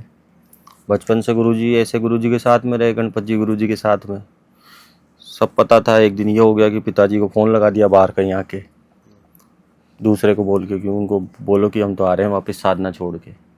तो उन्होंने कह दिया किसी भी कीमत पर मर जाना वहीं, पर साधना छोड़ के मत आना, नहीं तो बहुत बुरी स्थिति होगी। वापस नहीं आना, आना है तो पूरा पूरी करके ही आओ। पिताजी ने ये बात शब्द बोल दिया आपको कि नहीं तो तेरे को पता है क्या स्थिति होगी। मैंने भी यही सोचा। फिर जीवन में एक ही चीज़ से डर लगा और किसी चीज़ से डर नहीं लगा, कि अपन साधना सिद्धि कुछ भी कर रहे हैं, जीवन में भले ही ख्याति नहीं मिले, पर ये नहीं होना चाहिए कि ये साधना कर रहा था और ये पागल हो गया, विक्षिप्त हो गया, इसके ऊपर ये टाइटल नहीं आना चाहिए, भले ही चाहे मृत्यु आ जाए। उस दिन भी साधना में बैठ के रात में लगभग 10 बज गए। 10 बजे से कुछ अनुभूतियाँ प्रारंभ हो गई। जैसे कभी केवड़े की गंध है बहुत तेज, जैसे हजारों टन केवड़ा रख दिया, कभी मोगरे की गंध है, कभी कुछ कभी कुछ, कभी ऐसे लगे इधर कोई खड़ा है। तो ऐसी अनुभूतियाँ होने लगी। जब रात्रि में 2 बजे के लगभग 2 बज गए तो ऐसा कुछ प्रतीत हुआ जैसे पीछे जो नदी है उसमें लोग कूद रहे हैं, धम धम ऐसे भयानक आवाज़ आ रही है और कुछ भयावह आवाज़ हो रही। रोंगटे खड़े हो गए सारे। और माला जो जाप था मेरा और साथी का, दोनों की ऐसे जाप चल रहा था। बस इतना पता था कि आसन और माला नहीं छोड़ना, तब तक तो बचे रहेंगे, नहीं तो मरेंगे आज। और उस दिन अकस्मात किसी कारणवश बाबा भी हमारे साथ नहीं थे। बाबा जाग रहे थे? बाबा वहाँ स्थान पे ही नहीं थे। बाबा के पास किसी जजमान का पटना से किसी बालिका में कोई प्रेत समस्या हो गई। बाबा ने बोला अब जाना है, साथ वाले ने मना कर दिया। हमने ये बाबा कोई चला जाए, कोई छोटी बच्ची पे तंत्र बाधा है तो आप जाओ। बाबा ने बोला तुम मैं क्या अब रहेंगे ही, जब आए हैं तो, जब आप इस क्षेत्र में आ गए तो या तो फिर आओ मत, नहीं तो इसमें 2 ही चीज़ चलती है, विधि और निषेध, करो या मरो। तब देख लीजिए जब आ ही गए तो होएगी क्या, या तो सिद्धि हो जाएगी, सिद्धि भी नहीं होएगी तो जाप करके चलेंगे, नहीं तो मर जाएंगे। डर तो लग रहा था पर अब मन को कैसे मनाए। दोनों ने बैठ के, अब रात्रि में स्थिति ये हो गई, सामने कुछ नरमुंड उड़ते हुए दिखाई दिए। जो सामने आपको बताया था कब्रिस्तान स्थल था, कहीं पे ऐसे लगा कोई अपंग है, कोई के पाँव कटा, ऐसे हजारों की तादाद में आत्मा है, कुछ शक्तियाँ। स्थिति इतनी विकट हो गई कि आसन पे बैठना और माला पकड़ना मुश्किल हो गया। जाप जो हमारा ऐसे चल रहा था इस प्रकार कि बस माला पकड़ रखी है, उसमें जाप नहीं हो रहा, क्योंकि जाप कहाँ से हो सामने। तो आज तो मैं आपको हंसते हुए बता रहा हूँ, उस समय स्थिति ये थी पसीने पसीने, ऐसी मतलब परिकल्पना करना भी सर्दी के अंदर हम दोनों के पसीने थे। वो तो कुछ ग्रह गति अच्छी थी, डर लगा तो मेरे तो एक ही चीज़ होती थी जीवन में, क्या है, गुरुजी के पास रहता था जब मैं ऐसे रहता था शेर की तरह। तो मैंने तो एक ही कल्पना करी मैं कि यार गुरु जैसे, मुझे डर लग रहा तो स्थिति खराब हो रही है, मैं कोई देवी देवता भी नहीं दिख रहा। तो सामान्यतया मैंने ऐसे ध्यान करा जैसे पूजन में बैठते थे तो गुरुजी यहाँ बैठते थे, मेरे गणपत जी गुरुजी और मैं। तो जब स्थिति बहुत ही विकट हो गई, हाथ बिल्कुल कांपते हुए, हाथ बिल्कुल इस प्रकार काँप रहे थे, और जब कुछ समझ नहीं आया, सिर्फ एक ही चीज़ समझ में आई कि गुरुजी। तो मैंने कि गुरुजी का ध्यान करा तो ऐसा लगा कि अप्रत्यक्ष रूप से गुरुजी यहीं बैठे, कि बोले मैं बैठा हूँ। तो बस गुरुजी बैठे तो हम तो शेर की तरह हो गए। जाप हुए, जैसे जैसे 3 बजी सारी नेगेटिविटी ख़त्म हो गई। सुबह 4 बजते बजते जाप समापन करा हमने, जो उस दिन का जाप था। वापस शौचादि क्रिया से निवृत्त हुए, स्नान विस्नान करा। अब रात तो हमारी निकल गई। मैं इस बात बोलूंगा, इसीलिए बोलते हैं, बिना गुरु के गति नहीं है। योग्य गुरु यही है कि जब आप विकट स्थिति में हो तो आपको गुरु आके खुद निकालेगा वहां से। अभी देखिए चर्चा यही चल रही थी, अपन सबसे बड़ा जो आज कमी है, सब ये चाहते हैं कि मैं साधक बन जाऊं, नहीं बन सकते। सिद्ध हो जाऊं। आप भले कितने विद्वान हैं, कितनी आप पे देवी कृपा है, जब तक आपके पास एक योग्य गुरु नहीं है तब तक आप सिद्ध नहीं हो सकते। सर मैंने देखा है 10 महाविद्याओं में लोग पागल हो जाते हैं, मतलब विक्षिप्त हो जाते हैं, विक्षिप्त हो जाते हैं, मरणासन अवस्था में वरना समझना। बहुत सारे पंडितों को भी देखा है कि उन लोगों के किताबें ले आए, बाजार से कुछ भी ले आए या कहीं से सुन लिया, उस मंत्रों के जाप में लगे हुए बिना गुरु के।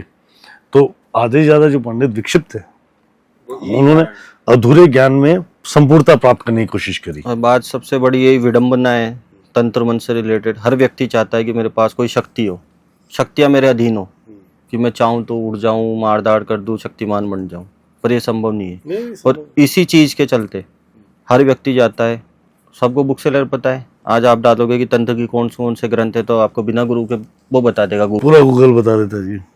आप वो जाओगे बाजार से ले आओगे बुक्स, 1000 2000 100 200 10 20 रुपए जितने की आएगी, वो आपने वहाँ से उपलब्ध कर ली, पर वो प्रयोग आप खुद सिद्ध नहीं कर सकते। प्रयोग छोड़ो, आप उसका एक अक्षर सिद्ध नहीं कर सकते। उसके लिए सिद्ध गुरु चाहिए। सिद्ध गुरु क्योंकि शास्त्र में शिष्य के तो 12 लक्षण बताए, शारदा तिलक तंत्र में गुरु के 19 बताए। अच्छा, गुरु के 19 लक्षण है। गुरु के ज्यादा है, हर कोई गुरु भी नहीं बन सकता। हर एक आदमी गुरु नहीं बन सकता, सत्य बात है। गुरु के 19 लक्षण। गुरु और सदगुरु में भी अंतर है, हर कोई व्यक्ति सदगुरु नहीं बन सकता। गुरु और सदगुरु में भी अलग है। गुरु तो एक आपका जो शिक्षा गुरु है, आपको मार्ग दिखा दे, किसी भी चीज़ का ज्ञान दे दे। हर व्यक्ति आपका गुरु है। कोई छोटा सा बच्चा, बालक अपन को कुछ भी चीज़ बता रहा है, वो भी अपना गुरु है। पर सदगुरु कौन है? जो आपका दीक्षा गुरु है, शिक्षा गुरु है, जो आपको सदमार्ग पे चलना सिखाए। हाँ, वो कहीं ना कहीं हमें रक्षित भी करेगा। जो आपको इस देह पे, इस भूमंडल पे तो भी आपका सहयोग कर रहा, नहीं भी है तो भी प्रत्यक्ष रूप से आपका सहयोग करेगा ही करेगा। बिल्कुल, तभी तो दिया हुआ है। जैसे दीक्षा होती है गुरु के बाद में, तो सर्वप्रथम जो साधना का अंग है वो गुरु है। गुरु के बिना साधना क्षेत्र में कुछ नहीं है, चाहे आप भले कितने बड़े विद्वान हो। अब लोग कहेंगे कि हमारे तो गुरु शंकर भगवान है, कोई कहेगा हमारे हनुमान जी हैं, कोई कहेगा राम जी हैं। वो आपके गुरु नहीं है, वो आपके ईष्ट है। ईष्ट और गुरु में भेद होता है, डिफरेंस होता है। ईष्ट होता है जिसकी आप पूजा उपासना करते हैं, जिसके प्रति आपका झुकाव होता है, वो आपके ईष्ट है। गुरु है जो आपको ज्ञान दे, शिक्षा दीक्षा दे। वो क्यों आप मानोगे तो आपको सीधा सा प्रमाण देखिए। श्री राम भगवान सारी विद्याओं से निपुण थे। जब उनको सारी विद्याओं से निपुण थे, धरती की ऐसी कौन सी विद्या थी जो श्री राम को नहीं आती थी? उन्होंने बनाई थी। फिर उन्होंने विश्वामित्र और वशिष्ठ मुनि से क्यों शिक्षा दीक्षा ली, शस्त्र और शास्त्र की? क्रम तो काल क्रम तो पूरा करना ही था। प्रत्यक्ष गुरु आपको जरूरी है, बिल्कुल चाहिए। श्री कृष्ण ने भी 64 विद्याओं का ज्ञान महर्षि सांदीपनी से लिया। क्यों लिया? आप देखिए, गुरु की तुलना भगवान से भी ऊपर बताइए। बिल्कुल है। श्लोक आता है, गुरु ब्रह्मा गुरु विष्णु गुरुर्देवो महेश्वरा। पर ब्रह्म क्यों कहा गुरु को? श्री राम को भी ब्रह्म का, ब्रह्मा भी केवल ब्रह्म है, विष्णु भी केवल ब्रह्म है, शिव भी केवल ब्रह्म है, परंतु गुरु पर ब्रह्म है। वो उनसे भी ऊपर, वो उनसे भी ऊपर है। नहीं, सही है सर। वो आपको उस गति योग्य से बाहर निकालता, उस जगह से बाहर निकालता, तो जिसको वो सब वहां तक पहुंचा सकता है, तो वो कहाँ ले जा सकता है। तो गुरु तो वही है सर। जो अंधकार रूपी अज्ञान से आपको बाहर निकाले तारे, वही गुरु है। बिल्कुल बिल्कुल, वही आपका सदगुरु है। भगवान तुलसीदास ने भी रामचरितमानस में क्या कहा? वंदे बोधमयम नित्यम गुरुम शंकर रूपिणो। वहाँ पे भी उन्होंने गुरु क्यों कहा? हर चीज में गुरु की है। और आप अभी बात चल रही तंत्र की, तो सबसे बड़ा मैं आपको बताता हूँ, गुरु पूजा के बिना कोई भी तंत्र सक्षम नहीं है। गुरु पूजा के बिना सक्षम नहीं है। गुरु पूजा के बिना कोई भी आपने तंत्र मंत्र यंत्र करा, वो आपका प्रभाव ही नहीं करेगा। क्योंकि आप जैसे 10 महाविद्या में जाते, तो इसमें तो आपको 3 गुरुओं की जरूरत चलती है। 3 गुरु चाहिए इसमें। आपके गुरु, दादा गुरु, परदादा गुरु, गुरु परम गुरु, परात्पर गुरु, फिर परमेष्ठी गुरु, परदादा गुरु, इन चारों का नाम आएगा पूजन में जब यहाँ पे यंत्रार्चन करेंगे। और 10 महाविद्या में सबसे पहले नाम, मतलब ये तो आगे गुरुओं की पूजा, सर्वप्रथम भगवान कौन सा आएगा? सर्वप्रथम कैसे शुरुआत होगी सर? सर्वप्रथम किसी भी आप साधना पूजा सिद्धि में जाएंगे, सर्वप्रथम भगवान महागणपति की पूजा होगी। ठीक है। गणपति के कितने प्रकार हैं सर? गणपति के विनायक के 8 प्रकार हैं, गणेश के जो षड विनायक वो अलग हैं, और जो गणपति के हैं तो गणपति के 32 तरह के प्रकार हैं। 32 और 8 अलग हैं या 32 में आ गया 8? 8 में मयूरेश, मदोदकट, ये विनायक है। ये विनायक है। जो गणपति है वो है शिव प्रसाद, हेरम्ब, हरिद्रा गणपति। जैसे बगलामुखी है तो उनके आपने सुना होगा हरिद्रा गणपति, हरिद्रा गणपति, हेरम्ब गणपति, सिंह गणपति, उच्चिष्ट गणपति। तंत्र के जो आप देखा सर्वोच्च गणपति उच्चिष्ट गणपति है। अच्छा, वो तंत्र के अलग गणे हैं। हाँ, इनकी झूठे मुख से साधना होती है। मतलब पहले कुछ खाओगे फिर सर? हाँ, मुख में जैसे तांबूल, इलायची, सुपारी, लौंग इत्यादि, गुड़, ये मुंह में रख के या फिर मोदक, वो खा के ही आपको साधना करनी पड़ती है। पहले गणपति को साधना पड़ेगा, फिर हम महाविद्या। उससे पहले तो गणपति के जो सौम्य रूप है उनको करना पड़ेगा। और इनकी तो जब आपकी शिक्षा अलग अलग मंत्र की दीक्षा, ऐसा नहीं है कि आपने एक मंत्र, आपको हर मंत्र की अलग दीक्षा मिलेगी विधिवत। मंत्र और माला का क्या डिफरेंस है? आपने माला साधी, तो क्या मैं कोई भी माला लेके रुद्राक्ष की या एमेथिस्ट की या क्रिस्टल्स की या कमल गिट्टी की माला लेके साध सकता हूँ? नहीं, उसमें जो जैसे माला है तो साधना क्षेत्र में आपने अभी अनुभव कराओ या फिर नहीं भी सुना, नहीं, मैंने अनुभव नहीं किया इसका। माला का भी एक संस्कार होता है। माला का भी संस्कार होता ऐसा नहीं है कि अपन बाजार गए, है? अपन ने एमेथिस्ट की ले ली, ग्रीन जेड की ले ली, तुलसा जी की ले ली, रुद्राक्ष की ले ली, कमल बीज की ले ली, स्फटिक की ले ली, या फिर किसी भी नवरत्न की ले ली, या फिर आप भले स्वर्ण की बना ले, उस माला का कोई प्रभाव नहीं है। तो प्रभाव कैसे आता है? उसका एक विधि है, माला संस्कार। सबसे पहले आप माला लाएंगे, उसको ग्रंथित करेंगे, क्योंकि उसमें परस्पर गांठ होनी चाहिए। तो साधना सिद्धि के लिए लाल धागे या पीले धागे में उसका ग्रंथि से आप निर्माण करेंगे। उसका भी एक विधि है कि अलग अलग विधियों से उसका निर्माण होता है। कुछ गोपनीय विधियाँ हैं। जब उसका निर्माण हो जाएगा तो उसकी एक प्रतिष्ठा की एक विधि होती है, विशेष तौर पे साधक जनों के लिए विशेषतया है। साधक जन या कर्मकांडी बंधु जो एक पात्र लें, उसमें 8 डायरेक्शनों में पीपल के पत्ते लगाएंगे, जैसे पूर्व, पश्चिम, उत्तर, दक्षिण, और बीच में एक पत्ता, तो वो अष्टदल बन गया। उसके ऊपर आप माला को रखिए और पंचगव्य से उसका प्रोक्षण कीजिए। शालेत पंचगव्य न, यानी पंचगव्य से उस माला का प्रोक्षण कीजिए। सद्यो जाते न तज्जलई, मंत्र है ये। सद्यो जाता है नमः वामदेवाय नमः, ये मंत्र है जो रुद्री में आते हैं। उससे आप उसका प्रोक्षण कीजिए शुद्ध जल से। फिर उस पर वर्ण मात्रिका, ओम मम माम ईम ईम ऊम ऊम रीम रीम रीम, ये लोम विलोम मात्रिका, यानी पहले तो सीधी फिर उल्टी, इससे आप उसका प्रोक्षण कीजिए। फिर स्नान कराइए। फिर उस पर सद्यो जाते न तज्जलई वामदेवा मघोरेण, यानी वामदेव मंत्र से वामदेवाय नमः, ज्येष्ठाय नमः, ये मंत्र है। इस प्रकार उससे आप प्रत्येक बिंदु पे चंदन का तिलक कीजिए। प्रत्येक बिंदु पे अलग अलग, प्रत्येक जो मणियाँ हैं, हाँ, प्रत्येक मणि पे जो बीड्स हैं उस पर एक एक आप उस पर वो कीजिए। फिर उसके बाद धूप येत्ता मघोरेण, अघोर मंत्र जो है उससे आप उसकी धूप कीजिए। अघोर मंत्र से? हाँ, तो माला हमें यूज अगर सात्विक करनी तो भी अघोर मंत्र का उपयोग करना पड़ेगा? उसका नाम अघोर मंत्र है, वो शिव हम तो अघोर से तो अघोरी समझते हैं। नहीं, अघोर, अब जैसे आप अभी इसी बात पे आएंगे, अघोरी का भी एक थोड़ा सा वो करेंगे अपन डिस्कशन, अघोरी का जो भ्रांतियां अघोरी के प्रति भी है, क्योंकि आपके उससे लग रहा है कि अघोरी के। नहीं, अघोरी सुनते सर रोंगटे खड़े हो जाते हैं जी। पहले माला पूरी करते हैं तो वहां पे वो हो गया उसका सेंस। फिर ईशान मंत्र से प्रत्येक उस पे एक एक मणि पे 100 बार आपको जाप करना है इस मंत्र का। ईशान सर्वविद्यानाम ईश्वर सर्वभूतानाम ब्रह्माणिपते ब्रह्मणोधिपते ब्रह्मा शिवो में अस्तु सदा शिवोम, प्रत्येक बीट्स पे 100 बार आपको जाप करना है। फिर उस मंत्र में अक्षमालिकाय नमः, ओम ह्रीम अक्षमालिकाय नमः, माम माले मामाय सर्वकार्य विना, ये करके सप्तकोटि महामंत्र का सर्व मंत्र तंत्र यंत्र प्रतिष्ठा, फिर उसमें प्राण प्रतिष्ठापन करना है। फिर वो माला जप करने के योग्य होगी। तो प्राण प्रतिष्ठा करते हैं जब, तो हम जिसकी प्राण प्रतिष्ठा करें, तो प्राण प्रतिष्ठा तो किसी देव रूप में ही होगी सर। तो क्या हमें किसी देव रूप में या देवी रूप में करनी पड़ेगी? देव रूप और देवी रूप की वहाँ पे आपको आवश्यकता नहीं है, वहाँ पे आपको मंत्र की करनी है। मंत्र की प्राण प्रतिष्ठा। मंत्र की प्राण प्रतिष्ठा होगी, वर्ण मातृका की प्राण प्रतिष्ठा होगी, तो उसके अंदर ही देव और देवी रूप। तो अगर समझो मुझे गायत्री मंत्र करना है तो गायत्री मंत्र की प्राण प्रतिष्ठा करें, कोई भी मंत्र उसमें पहले तो पूरा वर्ण मातृका का हो जाए, वर्ण मातृका कर लिया आपने, फिर आपने जो ओम ऐं ह्रीं अक्षमालिकाय नमः, ओम अक्षमालाधिपते सुसिद्धिं देहि देहि, फिर आएगा इसमें सर्व मंत्रात् साधिनी साधे, यानी इसमें सब प्रकार के मंत्र आ गए, वैदिक हो, तांत्रिक हो, मिश्री हो, सब प्रकार के मंत्र सब आ गया इसका। उनकी प्रतिष्ठा हो जाएगी। अब जैसे मंत्र है तो मंत्र है 7 करोड़ मंत्र है धरती पे, वेद ज्योतिष तंत्र मंत्र रसायन विज्ञान, सप्तकोटि महामंत्र चित्त विभ्रम कारका, यानी 7 करोड़ के मंत्र है। आपने पहले सुनी नहीं होगी। नहीं, मैं पहली बार सुना। 7 करोड़ मंत्र है, और ये बहुत बहुत गूढ़ रहस्य की बात है, हर किसी व्यक्ति को पता नहीं, किसी को गुरु ने बताया हो तो पता होगा। 7 करोड़ मंत्र है टोटल, जितने भी आज धरती पे उपलब्ध है ब्रह्मांड में, जो शंकर भगवान के मुख से निकले।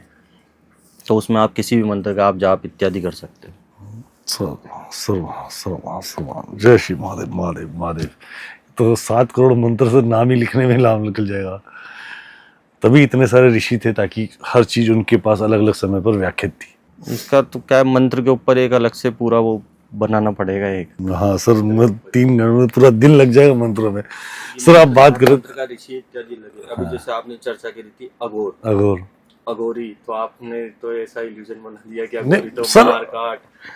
अघोरी मतलब चारों पास से वो नरमुंड, और वो होंगे खोपड़ियाँ होंगी, नींबू होगा, कड़वा मांस मदिरा, और वो एकदम जटाधारी और उसके काले आंख और पूरा भसम भसम लगा के, और ये पता है कि अघोरी आएगा तो कुछ ना कुछ खा मारेगा ही। नहीं नहीं, ये सिर्फ क्या है, मिथ्यावादन है। जैसे आपने नारियल देखा है, ऊपर से क्या दिखता है, आंतरिक अवस्था उसकी क्या है। अघोर का अर्थ है न घोर इति अघोर, जो घोर और भयावह भयानक नहीं है, वो अघोर है। जो सम अवस्था में हो गया, जैसे एक बच्चा होता है निश्चल अवस्था में, भले आप उसके पास में 100 करोड़ रख दो या 100 रुपए रख दो, चाहे कुछ भी मत रखो, उसको जो चाहिए वो चाहिए। तो अघोरी का एक रूप हो जाता है बच्चे की तरह, ना उसको दुख है ना सुख है, ना सुख है ना दुख है, सुख दुख समकृतवा, सुख और दुख में समान, लाभ लवाब में, अपयश यश में, सब में समान रूप हो गया, हर जगह समान है। और ये जो चीजें जो आपने दिखाई, तो इन सब का तात्पर्य है कि अघोरी तो उस चीज में भी प्रसन्न चित्त है जिस चीज से लोग घृणा करते हैं। आप जब वास्तविक में अघोरियों के पास बैठेंगे तो आप देखेंगे कि बहुत सारे अघोरी होते हैं, वो खुद भोजन नहीं करेंगे, अपने पास में बहुत सारे श्वान इत्यादि जो भी वहाँ पे पशु पक्षी उनको भोजन कराते हैं। आप भी जाओगे तो खुद खाने से पहले आपको भोजन करवाएंगे, अपने हाथ से खिलाएंगे। आप अघोरियों में, जब वास्तविक अघोरियों में बैठोगे तो आपको लगेगा ही नहीं कि मैं अघोरी में बैठा हूँ। इतने निश्चल और इतने छल रहित होते हैं अघोरी, शांत एकदम। बस वो एक उनकी क्रिया है कि उनको नरमुंड में भोजन करना है, ये उनकी एक क्रिया पद्धति है। सबकी अपनी अपनी अलग अलग पद्धतियाँ हैं, क्योंकि सात्विक राजस तामस तीनों तरह की पद्धति है। सात्विक राजस तामस 3 तरह के गुण है, सत्वम रजस तमश्चैव, सत्वगुण रजगुण तमोगुण। सत्वगुण जो पूर्णतया सात्विक हो, शुक्ल जिसका वर्ण हो, रजोगुण जिसमें थोड़ी सी सात्विकता के भी गुण हो, और तमोगुण भी हो, और तमोगुण बिल्कुल ही तामसिक मार धाड़ बिल्कुल। सर अगर किसी पे भूत बाधा, प्रेत बाधा या किसी प्रकार की समस्या आ जाती है तांत्रिक, तो आप उसका निदान आप खुद करते हैं? आप देते हैं कंसल्टेशन? सर जी, संपूर्णतः कंसल्टेशन देते हैं। किस किस की टाइप की कंसल्टेशन, मतलब ज्योतिष भी देते हैं? ज्योतिष का, ज्योतिष में तो आप पीएचडी कर चुके हैं, पीएचडी अभी चल रहा है अभी, राइट, और पूरा आपने संपूर्ण ज्ञान प्राप्त किया है। और संपूर्ण तो नहीं, जितना, हाँ मतलब माँ भगवती की कृपा से सर बहुत है सर, मतलब बहुत लंबा ज्ञान प्राप्त किया है, और इस छोटी सी आयु में जितना गुरुजी ने पढ़ाया। क्योंकि ज्योतिष एक बहुत विशाल सब्जेक्ट, सागर है सर, सागर। क्योंकि ज्योतिष में बताया है 4 लाख श्लोक है, 4 लाख श्लोक हैं संपूर्ण ज्योतिष में। ये भी बहुत गुप्त चीज है। अब जैसे ज्योतिष में भी कितने लोग, जैसे देवज्ञ आज उपाधि हो गई है एक, जैसे तंत्र सम्राट हो गया, हर व्यक्ति तंत्र सम्राट है, हर व्यक्ति 10वां विद्या साधक है, देवज्ञ हो गया हर व्यक्ति। सर। वो तंत्र सम्राट लगाने से तो कुछ होता नहीं है सर। वो तो जो तंत्र सम्राट है वो बताते ही नहीं है कि हम तंत्र सम्राट हैं, वो बेचारे शांत बैठे हैं। क्योंकि ज्योतिष के भी 3 स्कंद लगे, 5 स्कंद लगे, सिद्धांत संहिता हो रहा जी, सिद्धांत संहिता हो रहा, बिल्कुल सर। और फिर 5 स्कंद में आप चलते तो शकुन और केरल शास्त्र भी आ जाता है। आप ज्योतिष से भी परामर्श देते हैं, तंत्र मंत्रों का भी आप परामर्श करते हैं, और तीसरी आप क्या करते हैं सर? यज्ञ अनुष्ठान इत्यादि। यज्ञ अनुष्ठान कर्मकांड आदि पूरे असर करते हैं। सो एक सवाल है, बहुत सारे, कई बार मुझे भी कई बार लोगों को फोन आ जाते हैं या बहुत सारे लोग ऐसे, किसी के अंदर वाकई भूत प्रेत बाधा आ गई और वो मान लेते हैं कि शहर से बाहर रह रहा है, दूर रह रहा है, मतलब वो आप और मैं जयपुर में और वो बॉम्बे रह रहा है, दिल्ली रह रहा है, तो क्या आप जाके उसका समाधान करते हैं या यहाँ बैठ के ही समाधान होता है? नहीं, उसके लिए तो अभी तक जो हमारे समझ में, उसके लिए व्यक्ति सामने होना चाहिए। व्यक्ति सामने होना चाहिए। हाँ, अगर वो आ नहीं सकता, कुछ ऐसी अवस्था है, तो वहाँ पे उसको कोई यथा योग्य व्यक्ति के पास में हम पहुँचा दें या फिर कुछ ऐसा उपचार दे दे कि वो चीज़ स्थगित हो जाए, आगे शांत हो जाए उसका वेग। कई जगह भूत प्रेत बाधाएं ऐसी भी होती है जो जगह में होती हैं, तो वो भी आप खाली करवाते हैं, वो सही करवाते हैं सर? हाँ, जगह में होती है, जैसे मान लीजिए अभी अपन इसी कक्ष में बैठे हैं, इसमें हो, तो मतलब किसी भी जगह पर कोई भूत प्रेत बाधा तो उसका निवारण आप करते हैं? हाँ, उसका निवारण होता है। जैसे मान लीजिए आप कहीं पे हैं और आपको वो चीज़ क्या है, आप जब आप जाओगे उस जगह पे रहने, तो वो आपको पहले इंडिकेशन देगी कि ये मेरी जगह है, इसको खाली कर दो। जैसे कि पंखा गिरा दिया, कभी आप चल रहे हो, आपको कुछ महसूस हो गया, आपको किसी ने स्पर्श कर दिया, शाम के समय आपके रोंगटे खड़े हो गए, इस प्रकार की कई अनुभूतियाँ देगी, आपने देखा होगा। फिर वो पहले परेशान भी नहीं करेंगे। आपको ने देखा है कई बार लोग मकान चेंज करते कि 6 महीना हो गया, साल भर हो गया, तब तक वो बहुत स्वस्थ प्रसन्न थे, लेकिन जैसे साल भर हुआ, 1.25 साल हुआ, बोले हम तो बर्बाद हो गए इस मकान में आए बाद। तो वो एक आपको समयावधि देती है, चेतावनी दे देगी कि ये मेरी भूमि है, यहाँ से चले जाओ। अगर आपको उसमें रहना है तो उसका किसी वास्तु विशेषज्ञ से, भूगर्भ शास्त्री से जो भूमि शोधन जानता है, उससे उपचार करवाए, क्योंकि कई बार क्या होता है, भूमि के अंदर ऐसी सामग्रियां होती है, हाँ, कंकाल तंत्र मान लीजिए नरकंकाल है, तो जब तक वहां से हटेगा नहीं तब तक उसका शोधन नहीं है। शोधन अभी आपको मैं मिथ्यावादन कर दूं कि हट जाए, वो चीज़ रुक जाएगा। जैसे मान लीजिए किसी के लिए है, तो एक बहुत आपको विशेष उपचार बताता हूँ नेगेटिविटी हटाने का। गाय का कंडा लीजिए, सामग्री बताता हूँ आपको कुछ विशेष, गूगल, ठीक है, खुली धूप, लौंग, ठीक है, जावित्री, ठीक है, लोबान, ठीक है, इलायची और राल और गोघृत, राल और गोघृत गाय का घी, गाय का घी, इन और कपूर, इन सबको समान मात्रा में मिला के, जहाँ भी आपको लगे नेगेटिविटी है या नहीं भी है, तो आप अपने घर में व्यापार स्थल पे आप इसकी धूप शाम के समय दे सकते। एक बार सामग्री को हम दोबारा समझ लेते हैं। गूगल, लोबान, राल, राल मतलब कामाख्या सिंदूर? नहीं, राल अलग आती है, पंसारी के मिलेगी। कामाख्या सिंदूर तो बहुत ही भिन्न चीज वस्तु, वो अलग राल, संभव ही नहीं है। अच्छा, वो राल है, अलग है। अच्छा, राल वो दाना टाइप वाला, ठीक है। राल, वो दालचीनी, गोघृत, कपूर, लवंग, ये सारी चीजों का सम्मिश्रण, इन सबको उस पे समान मात्रा में मिला के कूट पीस के, इनको पीस के गाय का घी में गाय के कंडे पे रख के, गाय के कंडे को उसको प्रज्वलित करके उसके ऊपर धूप देके पूरे घर में घुमाएं। और उसमें भी क्या है, कई लोग मिस्टेक कर देते हैं कि घुमाने का जो धूप देने का तरीका है वो गलत कर देते हैं। कई लोग ये करते हैं कि जैसे घर की एंट्रेंस यहाँ से है, वो लोग यूं धूप देते हुए जाते हैं, तो कोई बाहर की चीज़ उसको अंदर कर देते हैं वो लोग। हमें अंदर से बाहर जाना है, बाहर से अंदर? उसमें भी क्रम ये होता है कि अपन को अंदर से बाहर चलना है। अंदर से बाहर चल, अंदर से आप बाहर चलिए और फिर उसको बाहर ले जाके गेट पे रख दीजिए। मतलब मैं राइट से चालू करूं, पूरा घूम घुमा के घर में आया, लेफ्ट गेट के लेफ्ट डोर पे आया, उसके बाद बीच में आया और घर के बाहर निकला और घर के बाहर रख दूं, उससे नकारात्मक ऊर्जा जो होगी बाहर। फिर उसको अगले दिवस खाली कर दीजिए, फिर वापस उस पात्र को काम में ले लीजिए। 27 दिन के प्रयोग में आपकी बहुत सी बाधाएं शांत हो जाएंगी इससे। सर, एक बड़ा समस्या चल रही है, अच्छा जी, इसका समाधान चाहिए।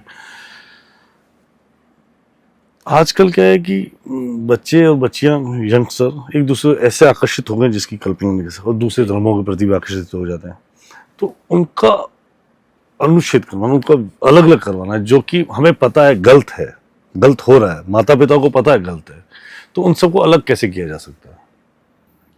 कुछ में तो देखिए, उनकी अगर जन्म कुंडली में कुछ ग्रह गति ऐसी है, वो चीज़ होनी है, तो उसको तो कोई परिवर्तित नहीं कर सकता। ठीक है, क्योंकि आप भी ज्योतिष से संबंध रखते हैं, आपको पता है जहाँ पे ज्योतिष आ गई, वहाँ पे अगर कोई कह दे कि मैं ये भाग्य बदल दूँ, तो ऐसा नियति नहीं बदल सकता। ना किसी में सामर्थ्य नहीं है, नहीं, किसी में नहीं सर, नियति नहीं बदल सकता। क्योंकि जो होना है वो होगा।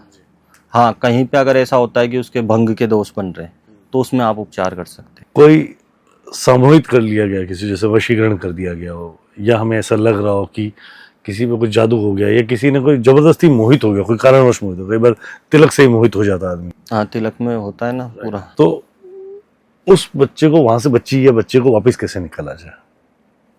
उस बच्ची को सबसे सीधा तो उसका या तो किसी अच्छे योग्य व्यक्ति से उस चीज़ का वो काट करवाई जाए, और अगर वहाँ तक नहीं पहुँच पाते तो उसका क्रमशः है कि 3 दिन पहले वो गंगा जल का पान करे, 3 दिन गुलाब जल, 3 दिन गोमूत्र, ऐसे क्रम से 9 दिन। 3 दिन गंगा जल, 3 दिन गुलाब जल, 3 दिन गोमूत्र। इसमें आप आगे पीछे भी कर सकते हैं क्रम को, अगर आगे पीछे हो गया तो कोई उसमें हानि नहीं। 3 दिन करना है, 3 दिवस करना है। फिर ये हो गया, इसके पश्चात थोड़ी सी फिटकरी ले लें, जो खड़ा नमक आता है देसी नमक, वो ले लें, लाल चंदन, पर शर्त ये है कि लाल चंदन ओरिजिनल हो। मिलता है सर?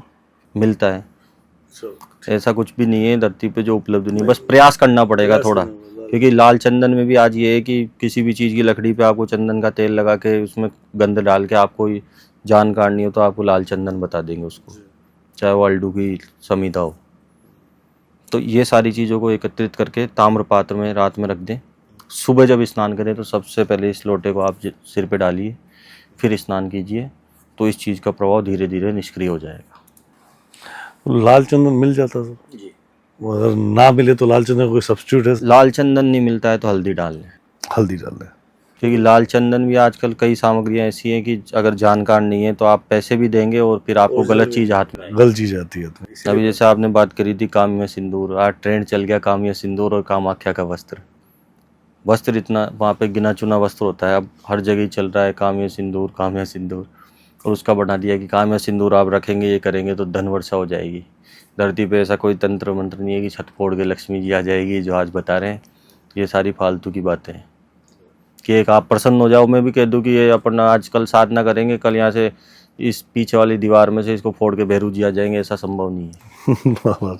भैरू जी तो आएंगे तो संभालेगा नहीं। लोग आजकल चल रहा है कि आप इस दिशा में ये चीज रख दो, ये क्रिस्टल की बॉल रख दो तो वहां से छत फोड़ के लक्ष्मी जी आ जाएंगी, उस गेट में से ये देवता घुस जाएगा, किन्नरी घुस जाएगी, ये संभव नहीं है। अरे सर, संभालेगा कौन? किन्नरों को संभालना आसान थोड़ी है सर। फालतू की एक बात है, भ्रम में डाल। जी जी जी जी, भ्रम से ही लोग डर रहे हैं आज। ये भ्रम, एक्चुअली सर भ्रम से ही डर रहे हैं, बहुत जबरदस्त तरीके से भ्रम हो चुका। बिल्कुल सत्य बात करें कि ना तो भैरू खुद आए तो किसने संभाला, और जिसने संभाल लिया वो दुनिया के सामने खुद ही नहीं आता, उनको जरूरत ही नहीं किसी। क्योंकि चाहे ज्योतिषी हो, चाहे कर्मकांडी हो, चाहे तांत्रिक हो, चाहे मांत्रिक हो, और इसके साथ में नाम जुड़ता है कि आयुर्वेद विशेषज्ञ, ये अलग नहीं है इनसे, इनके साथ ही। हाँ, सब एक ही गए सर, सॉरी, सब एक ही हैं सर। इनका सम्मान एक समय पे भगवान से ज्यादा था, जब ये सभा में जाते थे, आज भी है, पर जो कम हो रहा है, लोग कहते हैं आज हमको वैसा सम्मान नहीं मिला, खुद हमारे कारण हमको नहीं मिल रहा आज ये सम्मान। मैंने आप जैसे ज्ञाताओं का नहीं है सर, मैं एक्चुअली सम्मान, आप बिल्कुल सही बोल रहे हैं। अधूरा ज्ञान बन के और पूर्ण संपूर्णता बताते हैं, और खतरा खुद के लिए भी खतरा और दूसरों के लिए भी खतरा बन चुके हैं। क्योंकि आज मानिए कुंडली किसने देखी, खाली लग्न कुंडली देख के और बता दिया, फिर 16 वर्ग कुंडली क्यों थी, 10 वर्ग की कुंडली क्यों थी, हर एक कुंडली का अलग महत्व है। फिर उसमें ग्रह अंतरदशा, प्रत्यंतरदशा, सूक्ष्म दशा, प्राण दशा, हर चीज है जी। फिर उसका शरीर विज्ञान, अंग विज्ञान, हर चीज का वहाँ पे पूरा आपको सामंजस्य करना पड़ेगा, देश काल परिस्थिति बिल्कुल करना पड़ेगा। तो मतलब वही क्या, अधूरा ज्ञान खतरे का निशान हो गया तंत्र। और इसमें तो सबसे पहली बात ये देश काल परिस्थिति का जब तक आपको ज्ञान नहीं है, आप ना तो अच्छे ज्योतिषी है, ना आयुर्वेद विशेषज्ञ, ना तांत्रिक है, ना मांत्रिक है, ना पंडित है। बहुत सारे ऐसे उपाय ऐसे जो देश काल स्थिति परिस्थिति में हो ही नहीं सकते सर, हो भी नहीं सकते, बता तो दिए जाते हैं यूट्यूब पे, हो पॉसिबिलिटी। अभी आपको बता दूं कि गिद्ध का पंख लाके उसके साथ में लटका के अब आदमी उसको लाने में आधा परेशान हो जाएगा, पहले वो परेशान है। क्योंकि आपके पास जाए, चाहे मेरे पास आए, चाहे किसी भी तांत्रिक मांत्रिक पंडित के पास, साधु संत के पास कोई जाएगा, वो परेशान है तभी तो उसके पास जा रहा है। अब एक इंसिडेंट आपको बताता हूँ, किसी ने, किसी को बताना नहीं चाहिए, पर किसी ने बताया कि आप हीरा धारण करो। हीरा, ठीक, हीरा भी बताया कि डायमंड भी इस क्वालिटी का। अब वो उस क्वालिटी में मिनिमम 20 से 25 लाख का बैठ रहा था। जिस व्यक्ति को बताया, मेरे पास आया, मैं कि आप शुक्र का उपाय करवा लो, शुक्र का जाप कर लो, नहीं भी है तो आप शुक्र की जड़ को इस दिन अभिमंत्रित करवा के किसी भी ब्राह्मण से धारण कर लो। क्यों? वहाँ पे ना तो औषधि मणि मंत्र कुछ भी, सबसे ज़्यादा जो प्रभावी है मंत्र ही काम करेगा। हीरा भी आप डायमंड भी पहनोगे तो उसमें भी आपको प्राण प्रतिष्ठा करनी पड़ेगी शुक्र की और शुक्र मंत्र की, उतनी उसकी जड़ काम करेगी। बशर्ते आपको उस पर जाप करना पड़ेगा अधिक, क्योंकि एक तो आप बस में बैठो, एक प्लेन में जाओ। और वो व्यक्ति काम करता था, 9,000 रुपये की उसकी सैलरी थी, जिसको बताई महाराज ने। ओहो। इसलिए क्या है, कुछ चीज़ें हमारी तरफ से गलत होती है तो आगे गलत मैसेज जाता है। अब आप ये चीज़ बताइए, मेरी उनको से शाम को चर्चा हुई में कि जब 9,000 की कोई व्यक्ति नौकरी कर रहा है, जयपुर में रह रहा है, तो 5,000 उसके रूम रेंट भी जा रहा हो। 5,000 हो तो 9,000 कुछ भी नहीं खाएगा तो 2-3 हज़ार तो खाएगा ही। 9,000 कुछ बचेगा थोड़ी, जयपुर में तो ना बचता, 400-500 भी नहीं बचेंगे, उल्टा कर्जे में जाएगा। ये व्यक्ति अगर इतना ही सक्षम होता, 20 लाख 25 लाख लगाने लायक, ना तो ये आपके पास आता, ना मेरे पास आता, ना किसी तीसरे के पास नहीं जाता।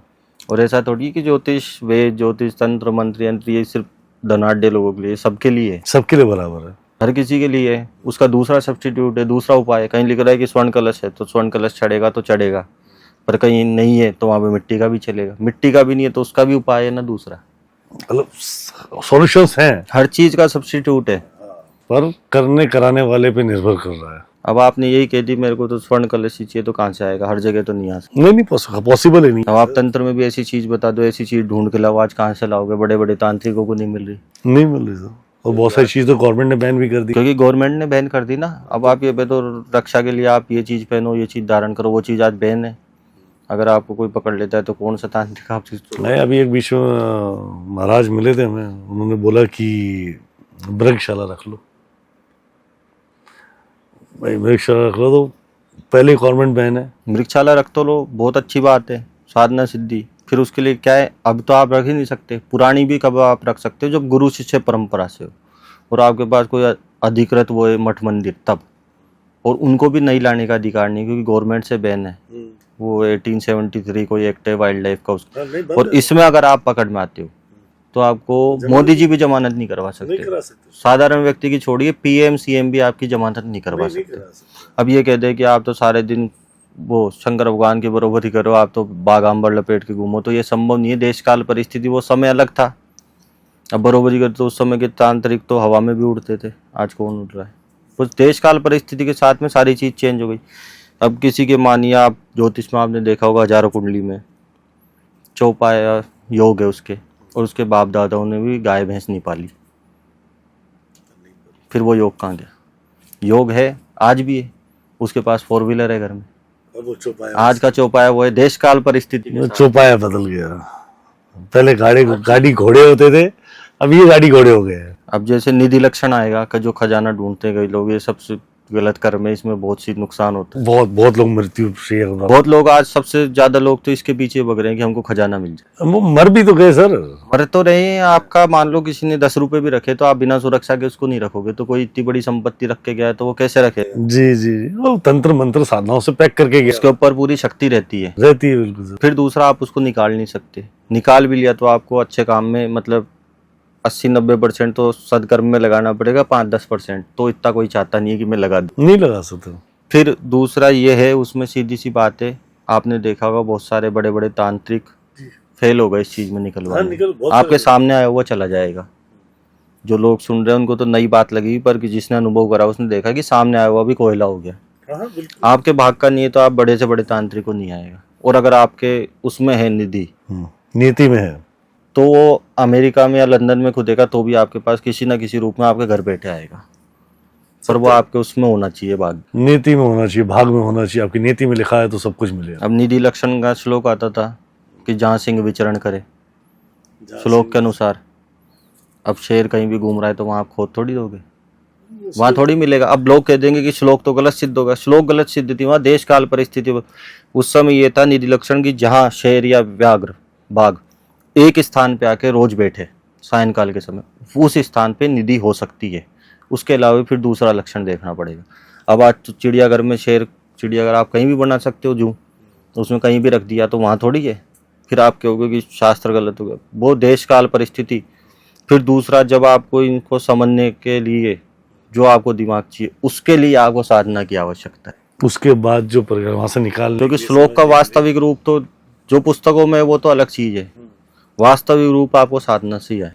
हाँ बिल्कुल सर, साधना से आएगा। ये बात सत्य है कि शब्दों के मतलब नहीं है, श्लोक का मायना बहुत ऊपर है। शब्दों नियम है दर्शन का, शब्दों वही ने का, शब्द के अनेक रूप है। जैसे मैं अघोर का अलग अलग समझ, आप अघोर की बात। अब जैसे किसी ने पढ़ा भी, प्रश्न करा था किसी ने कि गौ मांस भक्षण दे रखा है। हाँ सर, ये बड़ा क्वेश्चन है, गौ मांस भक्षण क्या है? गौ मांस भक्षण, गो नाम इंद्रिय, गो इंद्रियों का नाम है। गो इंद्रियों का नाम है। तो ये जो बताते हैं कई बार टीवी में, इस पर डिबेट चल गई थी एक बार कि गौ मांस भक्षण हिंदू भी करेगा, मुस्लिम भी करेगा, ऐसे। हाँ तो उसका आप पढ़िए ना, इतना बड़ा व्याकरण शास्त्र दे रखा है, इतनी बड़ी डिक्शनरी है हिंदी से। वो तो पढ़ी नहीं ना, दिक्कत तो यही है सर। आप अध्ययन कीजिए किसी अच्छे गुरु के साथ। शब्दों वही ने का, शब्द के अनेक रूप है। गो का नाम होता है इंद्रिय, इंद्रियों का भक्षण। जो साधना सिद्धि का सर्वप्रथम या कुंडलिनी जागरण का सर्वप्रथम वो है कि इंद्रियों का, 10 इंद्रियां हैं, उनको संयमित करना, यानी उनको भक्षण करना, कि उनको आप खा गए। 5 इंद्रियों की 10 इंद्रियों होगी सर? हाँ, 5 ज्ञान इंद्रिय और 5 कर्म इंद्रिय। 5 ज्ञान इंद्रिय, 5 कर्म, उनका भक्षण करना। हाँ, उनको मतलब अपने अनुसार चलाना, भक्षण का अर्थ ये, वो गो नाम मांस भक्षण है। गो मांस भक्षण मतलब खुद की इंद्रियों का कंट्रोल करना ही गो मांस भक्षण है। इसी तरह जैसे तंत्र में भी चल रहा है, मीट मांस मछली इत्यादि का भक्षण। मछली का भक्षण करा रहे हैं सर। पंचमकार आता है शास्त्र में, पंचमकार आता है। इसका सबसे गूढ़ रहस्य है तंत्र का। मध्य मासम च मीनं च मुद्रा मैथुन में वच मकारम पंचकम प्राहु योगी नाम मुक्तिदायकम, यानी योगियों को मुक्ति देने वाली है। सामान्य साधक नहीं, योगी जिनकी षट चक्र भी साधना हो गई है, सामान्य की तो बात ही नहीं है। योगियों की सबसे पहले आता है मत्स्य, मुद्रा, मैथुन, मांस।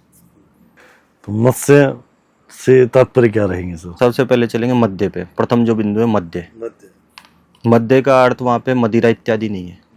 और मदिरा भी है तो मदिरा के कई प्रकार है, सात्विक, गौड़ी, पेस्टी इत्यादि 3 प्रकार से वो बनती है मदिरा। तो जैसे कई लोग कहते हैं कि हमको तो वहाँ पे मदिरा का बता रखा है उसके लिए, भैरू जी के लिए। वहाँ पे मदिरा ये नहीं कि आप बोतल ला के चढ़ा दो, वो एक समय पे प्रथा थी कि भैरू जी माता जी के आगे ये चीज़ें छोड़ी जाती थी। वहाँ पे ये है कि सात्विक रूप से, जैसे नारियल का आपने जल लिया, गर्भोदक कहते हैं नारियल के जल को, उसमें आपने गुड़ मिला दिया, वो मदिरा हो गई। कच्चे दूध में आपने गुड़ मिला दिया, वो मदिरा हो गई। कुछ वनस्पतियों को, तो मध्य का अर्थ है वहाँ पे जो ब्रह्मरंध्र है हमारा, जैसे चक्र है मूलाधार, स्वादिष्टान, मणिपुर, अनाहत, विशुद्धा के आज्ञा चक्र, ये ब्रह्मरंध्र है। इस ब्रह्मरंध्र में से जो रस टपकता है, अब ये रस कब टपकेगा? जब आप खेचरी मुद्रा लगाएंगे, जब अंदर की तरफ खींचो। हाँ, अब खेचरी मुद्रा का तो ज्ञान बहुत कम लोगों को है। तो नाम ही नहीं सुना सर। खेचरी मुद्रा के भी 2 रूप होते हैं, एक तो प्रारंभिक, जैसे इंटरमीडिएट और एडवांस। तो प्रारंभिक में तो क्या है, जैसे जीभ को आपने पलट के तालब्य पे लगा लिया, लगा लिया ब्रो। अब इसको इसी अवस्था में रखना है, तब आप देखेंगे थोड़ी देर बाद एक लार आपके मुंह में आएगी। तो जो मध्य ऊपर से जो लार आ रही है खेचरी मुद्रा के अनुसार, उसका पान करना, ब्रह्मरंध्र से सोमरस का पान करना, वो मद्यपान है योगियों के लिए। ये नहीं है कि मद्यपान दारू इत्यादि ये पिए। तो वो मद्यपान था, मतलब दारू इत्यादि सब वो नहीं, कुछ नहीं। योगियों के लिए, साधकों के लिए ये मद्य, ये जो नशा था वो दुनिया का सबसे बड़ा नशा था मतलब। और इसमें ही आपको एक बात बताता हूँ, खेचरी मुद्रा, पूर्ण रूप से खेचरी मुद्रा अगर कोई लगा लेता है योगी और नृत्य करता है, तो साक्षात सदाशिव के समान हो जाता है, साक्षात शिव समोभूत हुआ। खेचरी मुद्रा इतनी पावरफुल, इतनी। ये तो आपको एक सूक्ष्म बताइए, बाकी तो वो जो गले में एक लटकन है, इसको क्या बोलते हैं, इसके पीछे से लगती है जीभ, बिल्कुल इसके पीछे जाके यूं फोल्ड हो जाती है, जो तो सालों साल की साधना करनी पड़ती है जब जाके संभव है। नहीं तो आप अभी करेंगे तो आप 1-2 मिनट करके नहीं कर पाएंगे। सबसे पहले आपको वोमिटिंग आएगी, कई बार हमने तो अनुभव करा है, वोमिटिंग आने लग जाती है सबसे पहला, तो इसमें ये है। फिर आपको श्वास पे वो होनी चाहिए, कंट्रोल चाहिए श्वास का बहुत। इसलिए तो सबसे बड़ा साधना का अभिन्न अंग है प्राणायाम। अब प्राणायाम ही सबसे बड़ा देखा तो शुरुआत तो वही है सर। मध्य पे आ गए। अब मांस क्या है? मांस वहाँ पे किसी भी चीज़ का भक्षण नहीं है, मांसांश कहते हैं, जैसे कच्चा मावा, उसको भी मांस का अंश कहते हैं। अच्छा। दूसरा है कि जब आप साधना करते हैं, आपके शरीर के अंदर ही सारी चीज उपलब्ध है, आपको बाहर से कुछ नहीं लाना। सब यत पिंडे तद ब्रह्मांड, पूरा ब्रह्मांड आपके शरीर के अंदर विद्यमान है, इसको आपको समझने की जरूरत है। मानस का अर्थ है, जब आप साधना करने बैठेंगे, आप कभी करके देखिएगा, अच्छे से अच्छी आप वेटिंग मशीन लाइए, उसमें आप वेट करके बैठिए और 8 से 10 घंटे आप आसन लगा के बैठिए योगियों की तरह। जब आप आसन से उठेंगे आपका वेट अलग होगा। सर जब ये आपको इतना अनुभूति रही, आपका तंत्र में रुझान, मैं समझ गया कि आपके पिताजी ने आपको गुरुकुल भेजा, आपको पिताजी ने बोल दिया कि आओ तो सीख के आना, अन्यथा आना ही नहीं, ठीक है। और आपने ऐसे ऐसे गुरुओं के पास, जन के पास, मतलब जिनका नाम ही दुर्वासा बोल दो तो कम है सर, इतना, और उनसे आपने सीखा। और कपाली बाबा से आपने सीखा, मतलब बड़े ही प्रेम से रखते हैं, जिनको रखते हैं उनको पूरा प्रेम से रखते हैं, नहीं तो उनके पास पहुंचना ही मुश्किल है। और ऐसी ऐसी जगहों पर आपने, तो आपका तंत्र में आने का कारण क्या था सर?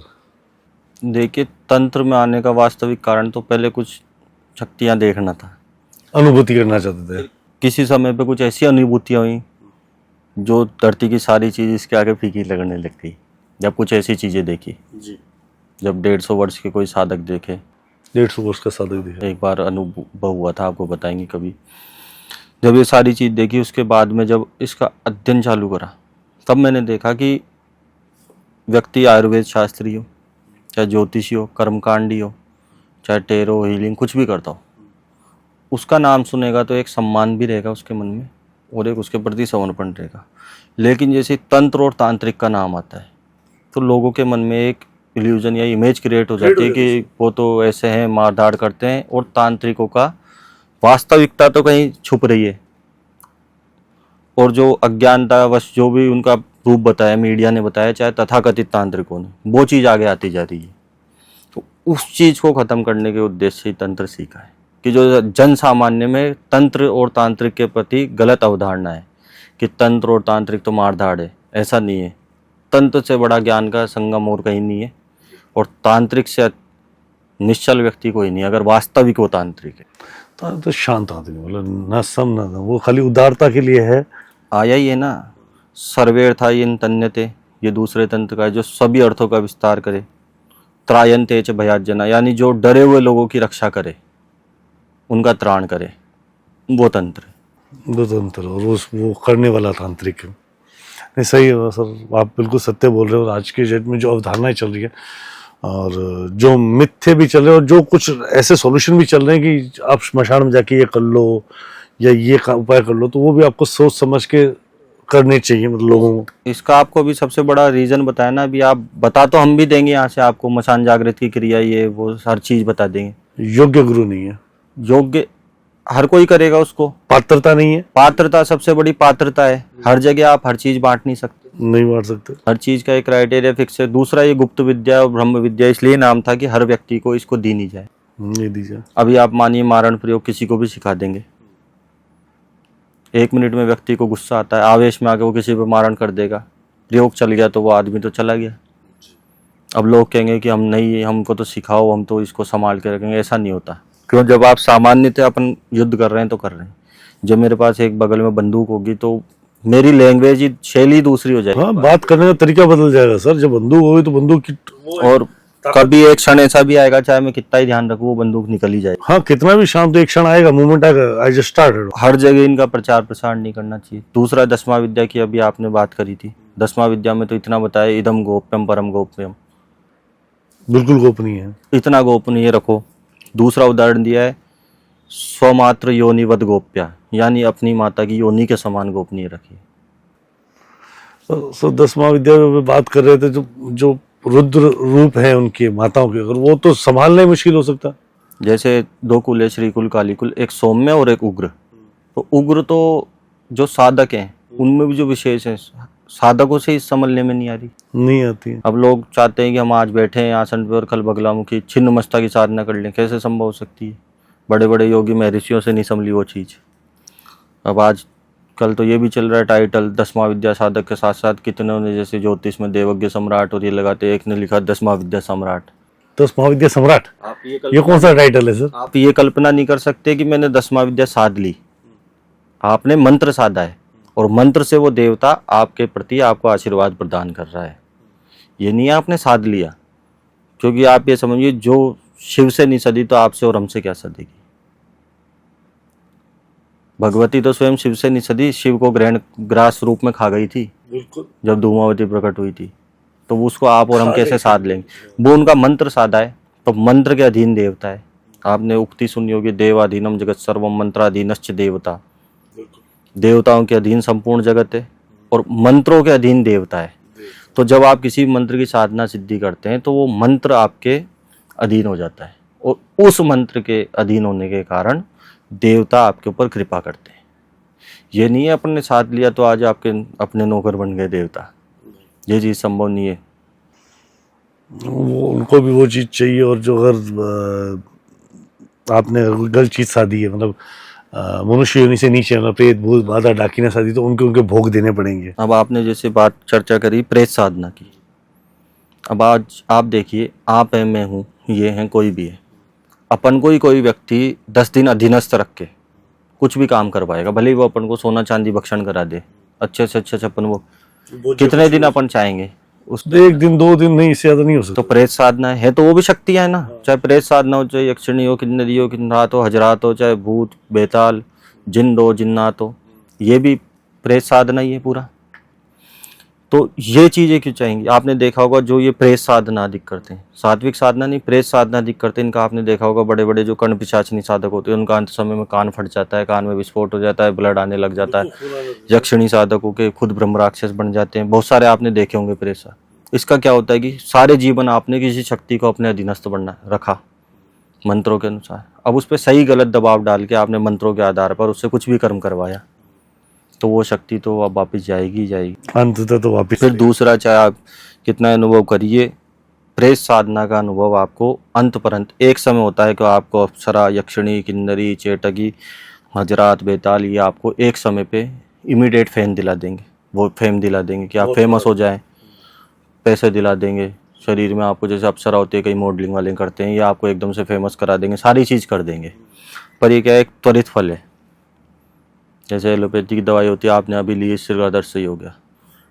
और जो सात्विक साधना है ये आयुर्वेद की तरह है, आपको इसमें समय पता नहीं है, आपको 1 दिन लग जाए, 1 साल लग जाए, 1 कल्प भी लग सकता है, 10,000 साल भी लग सकती है, जीवन भी नहीं, और पता लगे कुछ सिद्ध नहीं हुआ। तो सात्विक साधना उसमें समय लगेगा, पर समय लगेगा तब आपके समक्ष कोई नहीं है। जब वो आएगी तो आपके समक्ष कुछ भी नहीं। ये बात भी सही, सत्य है सर, सत्य है।